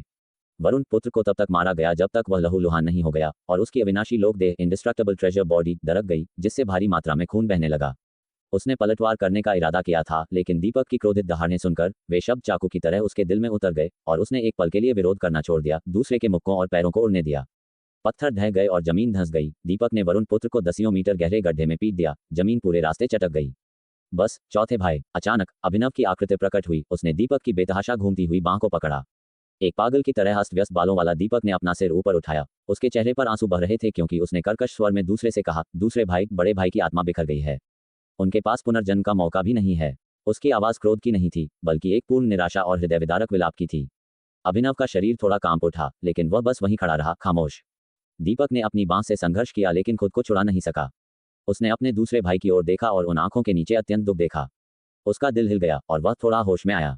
अपने नीचे पड़े कमजोर श्वास और खून से सने वरुण पुत्र को देखकर वह स्तब्ध रह गया और अंततः उसने दयनीय और दर्दनाक तरीके से अपना सिर अपनी बाहों में ले लिया। वह जानता था कि उसका बड़ा भाई कभी वापस नहीं आएगा। मोह नदी की रखवाली के वे सभी वर्ष, पार करने के सभी असफल प्रयास किस लिए थे? क्या यह उम्मीद करने के लिए नहीं था कि बड़े भाई को घर वापस लाया जाए? लेकिन अब कोई वापसी नहीं है। दीपक ने आकाश को हिला देने वाली दहाड़ लगाई, खून के आंसू बह निकले। अभिनव चुप रहा, एक मूर्ति की तरह खड़ा रहा, क्योंकि सीमा पार की हवाएं तीनों पुरुषों के चारों ओर घूमती रहीं और हल्के से दूर चली गईं। काफी देर बाद, बहुत देर बाद, अभिनव ने वरुण पुत्र की ओर देखा जो अभी भी गहरे गड्ढे में पड़ा था। उसका चेहरा खून से ढका था और कहा, क्या तुम यहीं जीवन भर पड़े रहने की योजना बना रहे हो? अगर तुम मरे नहीं हो तो खड़े हो जाओ। वरुण पुत्र का शरीर हिल उठा, लेकिन वह धीरे से बैठ गया, अपने चेहरे से खून और आंसू पोंछे। उसने दीपक की ओर देखा जो उसके बगल में एक पत्थर की तरह गिरा हुआ बैठा था, और अभिनव की ओर देखा जिसका चेहरा अब भावहीन था। उसके दिल से दुख उमड़ पड़ा, लेकिन उसने इसे सहन किया। वह जानता था कि वह अभी भी रणवीर वंश का सत्यनाग है। चूंकि वह सत्यनाग था, उसे दृढ़ रहना था। हर कोई गिर सकता था, लेकिन सत्यनाग नहीं। ये वह जिम्मेदारी थी जिसे सत्यनाग को निभाना था। मुझे वीर को ढूंढना होगा। वरुण पुत्र जमीन से उठा, खड़े होते ही थोड़ा डगमगाया, लगभग अपना संतुलन खो दिया, लेकिन जल्द ही उसने अपने शरीर को ठीक करने के लिए अपनी आंतरिक शक्ति को चैनल किया। उसने गहरी सांस ली, उसके दांत भींचे हुए थे। मुझे वीर को वापस लाना होगा, फिर सत्यनाग की विरासत उसे सौंपनी होगी। वह समृद्ध युग जिसे पिताजी देखना चाहते थे। मैं, वरुण, असमर्थ हूँ। मुझे डर है कि मैं पिताजी की आजीवन इच्छा पूरी नहीं कर सकता। ये केवल वीर के लिए ही छोड़ा जा सकता है। दीपक ने सुन्न होकर दूर देखा, उसकी निगाहें अपरिवर्तित थीं, जैसे उसने कुछ सुना ही न हो। अभिनव ने भावहीन होकर कहा, अब जब चौथा बाहर आ गया है, ये हमारी सीमा से परे मोह नदी की दानव शक्तियों पर पलटवार करने का एक अच्छा अवसर है। क्या तुम कमान संभालने की योजना नहीं बना रहे हो? वरुण पुत्र ने उसकी ओर देखा, उसकी अपरिवर्तित आंखों से उसके आंतरिक विचारों को समझने में असमर्थ रहा, और उपहास से हंसा, मेरे बिना कोई फर्क नहीं पड़ेगा। पांचवें भाई के साथ कमान संभालने के लिए साथ ही 2 राजकुमार, और तुम छाया में छिपे हो। पिताजी सही थे। अगर मैं पहले राजेश्वरी के लिए नियम तोड़ सकता था, तो वीर के लिए भी कर सकता हूँ। मैं उसका पिता हूँ, उसके लिए एक बार नियम तोड़ने में क्या गलत है? अभिनव की निगाहें धीरे धीरे बदल गईं, उस पर स्थिर हो गईं, क्योंकि उसकी आंखों में एक ठंडक बनने लगी। अगर तुम्हारी मानसिकता शुरुआत से ही यह होती, तो क्या आज हम इस स्थिति में होते? वरुण पुत्र को अपने दिल में एक दर्द महसूस हुआ और उसने धीरे से बुदबुदाया, दूसरे चाचा, मैं पहले उतावला और अहंकारी था। मैंने वीर के दिल को चोट पहुंचाई, और मैंने आपके दिल को भी चोट पहुंचाई। कृपया मुझे सुधारने का एक मौका दें, ठीक है? अभिनव ने उसकी ओर देखा, अब विनम्रता से गिड़गिड़ाते हुए। उसकी आंखों में पहले की भावहीन निगाहों में अब दुख और दर्द की लहरें दिखाई दे रही थीं। तुम्हारे पिता यहाँ मर गए, क्या तुम उसके लिए सुधार कर सकते हो? एक हल्का वाक्य, फिर भी इसने वरुण पुत्र के दिल पर एक हथौड़े की तरह जोर से वार किया, जिससे उसका खून जम गया। जब वीर आत्मा का नाश होता है, आत्मा और चेतना के बिखरने की तरह, तो कोई कैसे सुधार कर सकता है? वह अभिनव के शब्दों के पीछे का अर्थ समझ गया। मृत्यु का सुधार नहीं किया जा सकता, लेकिन एक टूटे हुए दिल का उसे फिर से पूरा कैसे किया जा सकता है? इस विचार पर उसका शरीर कांपने लगा। उत्तर यवन में 1 दशक से अधिक की लड़ाई में वह कभी भी डरपोक नहीं हुआ था, लेकिन अब उसे भय और डर महसूस हुआ। क्या ये हो सकता है कि उसकी वजह से हुई गलतियां अपरिवर्तनीय थीं? नहीं, ऐसा नहीं हो सकता। वीर मेरा बेटा है, और हालांकि मैंने उसे मारा, मेरे पिता ने भी मुझे मारा, लेकिन मैंने कभी उनसे नाराजगी नहीं रखी। हम पिता और पुत्र हैं, वह निश्चित रूप से मुझे माफ कर देगा। वरुण पुत्र ने बुदबुदाया, तुम्हारे बड़े भाई ने तुम्हें मारा क्योंकि वह तुमसे प्यार करते थे, क्योंकि तुमने गलती की थी, क्योंकि उन्हें तुमसे बहुत उम्मीदें थीं। कभी कभार तुम्हें दंडित करने पर उनके अन्य भाई चुपके से तुम्हारी देखभाल करते थे। अभिनव की आंखें शायद ही अपने दुख को छिपा पाईं, लेकिन वीर का क्या? जब उसे जहर दिया गया था, तब क्या वह गलती पर था? क्या तुमने सच में उसकी परवाह की है, उसे समझा है? क्या तुम जानते हो कि उसे कौन सा भोजन पसंद है, शहर की कौन सी सड़कों पर घूमना उसे पसंद है? क्या तुम जानते हो, तुम सिर्फ चाहते हो कि वह रणवीर वंश का बोझ उठाए। क्या तुम नहीं समझते कि यह कितना भारी है? जब तुम्हारे पिता ने चुना नौवें को सत्यनाग नामित किया, क्या तुम जानते हो कि छोटे नौवें के लिए वह कितने असहाय और पीड़ित थे कि वह महीनों तक ठीक से सो नहीं पाए? वरुण पुत्र हक्का बक्का रह गया। क्या उसके पिता नौवें को सत्यनाग विरासत में मिलने पर पीड़ित थे? अगर तुम्हें वीर के लिए सच्चा स्नेह होता, तो वह घर क्यों छोड़ता? वह बच्चा अपने दिल में दयालुता के छोटे से अंश को भी याद रखता है। वह तुम्हें बहुत पहले ही पहचान चुका है। वह बच्चा तुम्हारी सोच से कहीं ज्यादा बुद्धिमान है। तुम उसके साथ एक बच्चे जैसा व्यवहार करते हो, लेकिन वीर उत्कृष्टता में अन्य बच्चों से कहीं आगे है। मैंने उसके साथ एक पुराने मित्र जैसा व्यवहार किया है। तुम उसे कैसे कम आंक सकते हो, ऐसे हट के साथ उससे व्यवहार कर सकते हो? अभिनव के क्रोधित शब्दों को सुनकर वरुण पुत्र का दिल कांप उठा। एक अवर्णनीय भावना तेजी से उमड़ रही थी, एक भयभीत हाथ की तरह उसके दिल को जकड़ रही थी। अगर यह पहले होता, तो वह सोचता कि अभिनव बच्चे के प्रति पक्षपाती है, लेकिन अब विभिन्न चीजों का अनुभव करने के बाद, मालवा प्रांत को बचाने के बाद, हर जगह वीर पताका फहराने के साथ, और दानवों के मुंह से उस युवा के प्रतिष्ठा को जानने के बाद, एक प्रतिष्ठा जो उन सेनापतियों से कम नहीं थी जो वर्षों से लड़ रहे थे, शायद उससे भी अधिक। 15 साल की उम्र में ऐसी ऊंचाइयों तक पहुंचना, यहां तक कि उसका सबसे गर्वित छोटा भाई भी वीर की प्रतिभा से पूरी तरह से फीका पड़ गया था। अब उसके पिता भी जो युद्ध में गिर गए थे, बच्चे का इतना पक्ष लेते थे कि वे अपनी शक्ति उसे सौंपने को तैयार थे, वीर को वापस लाने पर जोर दे रहे थे। यह एहसास अचानक उसे जागृत कर गया और पूर्वाग्रह की वह परत जिसने उसकी दृष्टि को धूमिल कर दिया था उस थप्पड़ से फट गई। इस क्षण उसने अंततः महसूस किया कि उसने गलती की है। वह बच्चे की ताकत बढ़ाने के प्रति बहुत ग्रस्त था लेकिन बच्चे की भावनाओं को अनदेखा कर दिया। मुझे मुझे उसे ढूंढने जाना होगा। वरुण पुत्र ने अपनी मुट्ठियां भींच लीं, उसकी आंखें थोड़ी लाल हो गईं। वह मुझे माफ कर देगा। आखिरकार हम पिता और पुत्र हैं। वह हमेशा के लिए द्वेष नहीं रखेगा। अगर वह सच में द्वेष रखता तो भी सुधारने का मौका हो सकता था, लेकिन मुझे डर है कि वह बच्चा अब तुम्हारे प्रति नाराजगी भी नहीं रखता। अभिनव की आंखें दुख से भर गईं क्योंकि उसने कहा, तुमने कभी उसके घर छोड़ने को गंभीरता से नहीं लिया, लेकिन क्या तुम जानते थे? उसने उस आंगन में 14 साल तक अकेले इंतजार किया। उसने किसका इंतजार किया? जब वह रणवीर वंश से बाहर निकला तो उसे कितने खतरों का सामना करना पड़ा? क्या वह लगभग मर गया था? हमें इसका कुछ पता नहीं है, लेकिन उसने सिर्फ 1 साल में ऐसा साधना स्तर हासिल कर लिया। जीवन और मृत्यु के डर और दबाव के बिना वह इतनी तेजी से परिवर्तित कैसे हो सकता था? क्या तुम जीवन और मृत्यु को बच्चों का खेल समझते हो? क्या तुम कल्पना नहीं कर सकते कि जीवन और मृत्यु का सामना करते समय कोई कितना निराश और उग्र महसूस करता होगा? तुम कब सच में समझोगे कि तुम उसे सच में खो चुके हो? एक गरज के साथ वरुण पुत्र का मन बिजली से टकरा गया। वह वहीं स्तब्ध खड़ा रहा। क्या उसने सच में उस बच्चे को खो दिया था? उसकी आंख की पुतलियां थोड़ी सिकुड़ गईं। उसकी सांस लगभग रुक गई क्योंकि उसने जोर से चिल्लाया, नहीं, ये संभव नहीं है। वह सच में नहीं जा सकता। मैं निश्चित रूप से उसे वापस लाऊंगा। जैसे ही वह बोला, वह बाहर की ओर कदम बढ़ाने लगा, लेकिन अभिनव ने उसका रास्ता रोकने के लिए कदम बढ़ाया। तुम उसे कैसे वापस लाओगे? बल से। अभिनव ने उसे गहराई से घूरा। मैंने ये बातें पहले नहीं बोली, जबकि बड़े भाई की आत्मा अभी भी यहाँ थी। मैं नहीं चाहता था कि उनका अंतिम क्षण निराशा का हो, लेकिन मैं उस बच्चे के स्वभाव और चरित्र को जानता हूँ। तुम्हारे पास कोई मौका नहीं बचा है। नहीं, ये सच नहीं है। वरुण पुत्र उस पर चिल्लाया। उसकी आंखें लाल थीं, आंसू बह रहे थे। हम पिता और पुत्र हैं। पिता और पुत्र, तुम दोनों के बीच का बंधन उथला है। 1 दशक से अधिक समय के बाद तुम्हारी पहली मुलाकात तुम्हारे उस थप्पड़ से टूट गई। क्या तुम जानते हो कि वीर ने उस दुष्ट महिला का सामना करने से पहले तुम्हारे लौटने का इंतजार क्यों किया? यह इसलिए क्योंकि उसने सोचा था कि कम से कम तुम उसकी तरफ रहोगे। आखिरकार तुमने अपनी जान जोखिम में डालकर उस महान दानव को काट डाला था और उसे रक्त आधार निर्माण दिया था। उसने उस दयालुता के कार्य को अपने दिल में रखा था। तुम्हारे बीच कुछ पत्रों और दूरी के बावजूद ये गर्माहट का वह अंश था जिसने वीर को आज तक सहारा दिया, लेकिन तुम्हारे एक थप्पड़ से वह खत्म हो गया। अभिनव ने दुख से कहा, जब मैंने वीर को दानवराज का रक्तसार रणवीर हवेली को वापस करते देखा तो मैं समझ गया कि तुम दोनों के बीच अब कोई भावनात्मक संबंध नहीं बचा है। वीर अब वापस नहीं आ सकता। वरुण पुत्र हक्का बक्का खड़ा रह गया, जैसे उस पर ठंडा पानी डाल दिया गया हो। उसका पूरा शरीर ठंडा पड़ गया। रक्त संबंध के अलावा क्या उनके बीच केवल दानव को मारने और रक्त देने का वह कार्य था? वह डगमगा गया, अपने पैरों पर अस्थिर महसूस कर रहा था। उसने अभिनव को देखा। उसकी आंखें दुख और निराशा से भरी थीं। चाचा, मुझे क्या करना चाहिए? आप भी वीर को सच में जाते हुए नहीं देखना चाहेंगे? मुझे उसे माफ करवाने के लिए क्या करना चाहिए? अभिनव ने उसकी ओर भयंकर नजर से देखा। अतीत में उसका दिल क्रोध से भर उठता था। वह इस अवसर का उपयोग करके उसे बुरी तरह ताना मारना चाहता था, लेकिन अब उसे बस एक वीरानी महसूस हुई, जैसे उसका दिल राख में बदल गया हो। इस दुनिया में सबसे पीड़ादायक चीज कुछ न कर पाना नहीं है, बल्कि ये है कि स्पष्ट रूप से कर सकने के बावजूद हठपूर्वक तैयार न होना। तुम्हारी अंतर्दृष्टि और ज्ञान के साथ तुम स्पष्ट रूप से इन चीजों को अच्छे से संभाल सकते थे, लेकिन तुम्हारे पूर्वाग्रहों, वीर के प्रति तुम्हारी उदासीनता ने तुम्हें घमंड से अपने बच्चे को सैन्य प्रशिक्षण से अनुशासित करने का सबसे सुविधाजनक तरीका चुनने के लिए प्रेरित किया। वह सबसे पीड़ादायक चीज है। चाचा, और कुछ न कहें। मैं जानता हूं कि मैं गलत था। बस मुझे बताएं, मैं उसे कैसे वापस ला सकता हूं? वरुण पुत्र ने पीड़ा में कहा। अभिनव का चेहरा गंभीर और शांत था। उसने इतना कुछ कहा था, और क्या यह इसलिए नहीं था कि गहरे अंदर वह अभी भी धुंधली आशा का एक अंश पाले हुए था कि वरुण पुत्र को डांटने से वह उसे सच का एहसास करा सकता है? अगर ऐसा होता तो वीर को वापस लाने का एक पतला मौका हो सकता था। शायद ठीक वैसे ही जैसे तुम्हारे पिता ने कहा था, केवल अगर तुम उससे दिल से माफी मांगोगे तभी वह पतला मौका होगा। अभिनव ने धीरे से फुसफुसाया। उसने गहरी सांस ली और दुख पीड़ित और पश्चाताप से भरे वरुण पुत्र को देखते हुए कहा, लेकिन क्या तुम ये कर सकते हो? ये कहना मुश्किल है। और क्या वीर तुम्हें माफ कर सकता है? मुझे भी नहीं पता। आखिरकार तुमने उसे बहुत गहरा दुख पहुंचाया है। मैं समझता हूँ। मैं वीर को ढूंढूंगा, चाहे कुछ भी हो, भले ही वह मेरे खिलाफ अपनी तलवार फिर से निकाले। मैं उसे वार करने दूंगा जब तक वह वापस आने को तैयार है।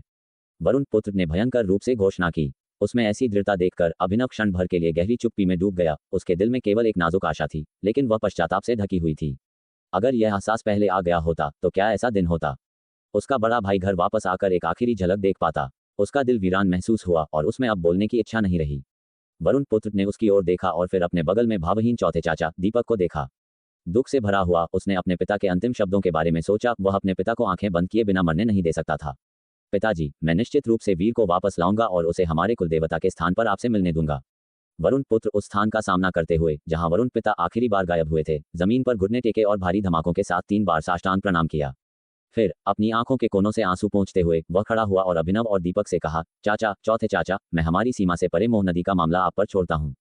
इस बार मुझे डर है कि मैं अपने कर्तव्यों की उपेक्षा करूंगा, लेकिन मुझे वीर के लिए यह मौका लेने दें।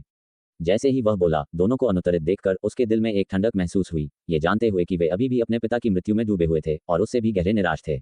लेकिन जैसे ही वह बाहर निकलने वाला था, पहले से चुप दीपक अचानक बोला, मैं तुम्हारे साथ चलूंगा। वरुण पुत्र का शरीर कांप उठा, उसकी आंखें फिर से नम हो गईं। दांत भींचकर वह पलटा और गहराई से झुका, धन्यवाद चौथे चाचा। वरुण का अकेले जाना पर्याप्त है। वह बच्चा जी परिवार के पास गया, प्राचीन पवित्र वंश संख्या से नहीं डिगेगा। राजेश्वरी के पति के रूप में शायद जी परिवार इस पतले संबंध के कारण कुछ नरमी दिखाएगा। दीपक ने कोई जवाब नहीं दिया और बस सीधा खड़ा हो गया। हालांकि अभिनव ने बोलना शुरू किया, छोटे, उसे अकेले जाने दो। दीपक का शरीर थोड़ा रुका क्योंकि उसने उसकी ओर देखा। वह सही कह रहा है। जी परिवार की ताकत के साथ अगर वे वीर को नुकसान पहुंचाना चाहते हैं तो कौन जाता है, इससे कोई फर्क नहीं पड़ेगा। अभिनव की निगाहें काफी बूढ़ी हो गई थी क्योंकि उसने धीमी आवाज में कहा, चलो बस उम्मीद करते हैं कि वे विचार करें कि वीर भी उनका भांजा है और उसे मारने तक न जाएं। ये सुनकर दीपक ने अपने हाथ में चाकू को देखा और फिर चुपचाप विचार में अपना सिर झुका लिया। हालांकि वरुण पुत्र को अपने दिल में एक कंपकंपी महसूस हुई। उसकी पत्नी ने उसे बताया था कि जी परिवार के नियम अत्यंत कठोर थे, अन्य कुलों के साथ विवाह को निषिद्ध करते थे। राजेश्वरी के साथ उसका मिलन पहले से ही जी परिवार के एक प्रमुख निषेध का उल्लंघन था। बच्चे का अब जी परिवार के पास जाना संभावनाएं शुभ होने की बजाय अधिक खतरनाक हो सकती हैं। वह और अधिक कहने का जोखिम नहीं उठा सकता था और तुरंत कहा, चाचा, चौथे चाचा, मेरे वीर को वापस लाने का इंतजार करें। इतना कहकर वह मुड़ा और तेजी से बाहर निकल गया, सुनहरे प्रकाश की एक लकीर में बदल गया और सीमा से परे दूरस्थ महावन स्वर्गलोक की ओर तेजी से बढ़ा। डोंगहांग महाद्वीप विशाल और असीम है। अगर महान आर्यावर्त साम्राज्य को केंद्र माना जाए तो शाही शहर उसका निशाना है। 19 प्रांतों के आकार एक चायदानी के समान हैं। टोंटी ऊपर की ओर घुमावदार है और टोंटी के किनारे पर देवद्वार दर्रा है। देवद्वार दर्रा से फैला हुआ और उससे परे ग्रे दानव क्षेत्रों से होते हुए ये स्थान दानवों से भरा हुआ और स्थापित है, जबकि और भी आगे नक्शे पर गहरा काला क्षेत्र है, महावन स्वर्गलोक। महान आर्यावर्त सैन्य विभाग में 4 प्रभाग शामिल हैं जो सैन्य चयन, मानचित्रण, राज्य परिवहन और हथियार व शस्त्र आदि अन्य जिम्मेदारियों की देखरेख करते हैं। दूसरा प्रभाग, मानचित्रण विभाग, दुनिया के नक्शों का प्रभारी है और उन्हें नियमित रूप से अद्यतन करता है। महान आर्यावर्त साम्राज्य के 3000 से अधिक वर्षों के इतिहास के दौरान नए और पुराने नक्शों को पीढ़ी दर पीढ़ी बदल दिया गया है। प्रांतों के भीतर भूभाग में हुए बदलावों का उल्लेख नहीं किया गया है। सीमाओं से परे दानव क्षेत्रों को ग्रे क्षेत्रों के रूप में चिन्हित किया गया है। हालांकि इन क्षेत्रों के भीतर वर्षों से पहाड़ों, चोटियों और अन्य भू आकृतियों का सर्वेक्षण और नामकरण किया गया है। इससे राक्षस दमन विभाग को क्षेत्र से परे वांछित दानवों को ट्रैक करने में बहुत मदद मिली है। नक्शे उनकी आंखों के रूप में कार्य करते हैं, लेकिन सिर्फ मानचित्रण ने ही कई प्रतिभाशाली व्यक्तियों की जान ले ली है। हालांकि चाहे नए और पुराने नक्शे कैसे भी बदले हों, दानवों की इन भूमियों से परे एक गहरी और दूर जगह में उस क्षेत्र को जिसे पूर्व सम्राट ने अपने अभियान के दौरान महावन स्वर्गलोक कहा था, नक्शे पर हमेशा गहरा काला बना रहा है। कोई स्थलाकृति या किसी भी तरह का कोई विवरण नहीं, एक काले रसातल की तरह जो महाद्वीप के किनारे को घेरे हुए है। यह मानव जाति के लिए एक भयानक रहस्यमय भूमि है। हजारों वर्षों से सैन्य विभाग से प्रतिभाशाली व्यक्ति रहे हैं जिन्होंने महावन स्वर्गलोक का पता लगाने का प्रयास किया है, लेकिन अनगिनत नष्ट हो गए हैं और अंत में केवल विरल जानकारी वापस लाई गई थी। ये संदेश खून में लिखे गए महावन शास्त्र नामक एक पुस्तक में संकलित किए गए थे। इसमें केवल 2 पृष्ठ और संक्षिप्त सारांश में कुछ 100 शब्द थे। जीवन कागज से भी अधिक नाजुक है। फिर भी इन पतले 2 पृष्ठों को शाही महल द्वारा सावधानीपूर्वक खजाना बनाया गया था। केवल रणवीर हवेली जैसे शीर्ष बलों के पास ही प्रतिलिपि संस्करण थे। इस क्षण महावन स्वर्गलोक के किनारे पर एक युवक की आकृति बर्बर जंगल के ऊंचे प्राचीन पेड़ों के माध्यम से चल रही थी। ऊंचे पेड़ क्षेत्र को ढके हुए थे, एक धुंधले कोहरे में लिपटे हुए थे। कहा जाता है कि महावन स्वर्गलोक के भीतर विषैली गैस आकाश को भरती है, विशालकाय जानवर घूमते हैं, दानव बेतहाशा दौड़ते हैं और यहाँ तक कि किंवदंतियों से प्राचीन भयंकर प्राणियों के निशान भी हैं। जैसे ही वीर आगे बढ़ा, उसने सावधानी के साथ अपने परिवेश की जांच की। रिकॉर्ड वास्तव में सत्य थे। हालांकि उसे अभी तक किसी विशालकाय जानवर या दानव का सामना नहीं करना पड़ा था। वह पहले से ही जंगल में नम विषैली गैस महसूस कर सकता था। सौभाग्य से उसकी अविनाशी लोक देह अत्यंत लचीली थी, बिना नुकसान पहुंचाए विषैली गैस को आसानी से दूर कर रही थी।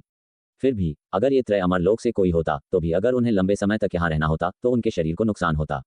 और उससे भी कम साधना स्तर वालों का उल्लेख करने की भी आवश्यकता नहीं होगी, क्योंकि उन्हें और भी अधिक कठिनाइयों का सामना करना पड़ेगा। मेरी माँ वास्तव में ऐसी जगह पर रहती थी। वीर की निगाहें झिलमिलाहट हुई, उसके विचार बदल गए। जैसा कि उसने अपने शरीर पर छिपे और सिकुड़े हुए जी परिवार के वृद्ध सदस्य से पूछा, क्या सच में वहाँ कोई मानव जनजाति रहती है जैसा कि आपने कहा था? मानव नहीं, बल्कि पवित्र जनजातियां। जी परिवार के वृद्ध सदस्य जी वृद्ध यज्ञसेन ने तुरंत उसे ठीक करते हुए जवाब दिया। जैसा कि वह वीर की प्रतिभा के लिए प्रशंसा रखता था, वह विस्तार से बताने को तैयार था। हमारा जी परिवार प्राचीन पवित्र वंश से उतरा है। हालांकि हम मानव जाति से उभरे हैं, हमारे वंश के सदस्यों के पास प्राचीन संतों का रक्त वंश है, मजबूत और दुर्जय काया के साथ आपके आदिम वन्य लोगों से कहीं अधिक अतुलनीय। इसके अलावा हमारे बीच पवित्र भूमि के आशीर्वाद के साथ हम विषैली गैस से अप्रभावित हैं। इसे देवताओं की भूमि कहना शायद ही अतिशयोक्ति होगी। ये सुनकर वीर को कुछ राहत मिली। ऐसा लगा कि उसकी मां का रहने का वातावरण बुरा नहीं था। जैसे ही वह चला, वीर ने जी परिवार के वृद्ध सदस्य से बातचीत शुरू कर दी। उसने उस आदमी का नाम जीवृद्ध यज्ञसेन जान लिया। जीवृद्ध यज्ञसेन ने जी परिवार के विषय पर केवल हल्का सा छुआ और इसमें गहराई से नहीं गया। हालांकि उसने वीर को महावंश स्वर्ग लोक क्षेत्र के बारे में कई अंतर्दृष्टि दी, ये स्पष्ट करते हुए कि यह वास्तव में उतना ही खतरनाक था जितना कि सैन्य विभाग के अनगिनत पूर्ववर्तियों ने पता लगाया और सत्यापित किया था। लेकिन खतरनाक क्षेत्रों को क्षेत्रों में विभाजित किया गया था। उदाहरण के लिए उनका वर्तमान स्थान महावंश स्वर्ग लोक क्षेत्र की बाहरी परिधि से संबंधित था। हालांकि यहाँ भी अत्यंत भयानक दानवों का सामना किया जा सकता था, संभावना अधिक नहीं थी। ज्यादातर यह क्षेत्र कम वंश के दानवों और भयंकर जानवरों का प्रभुत्व था।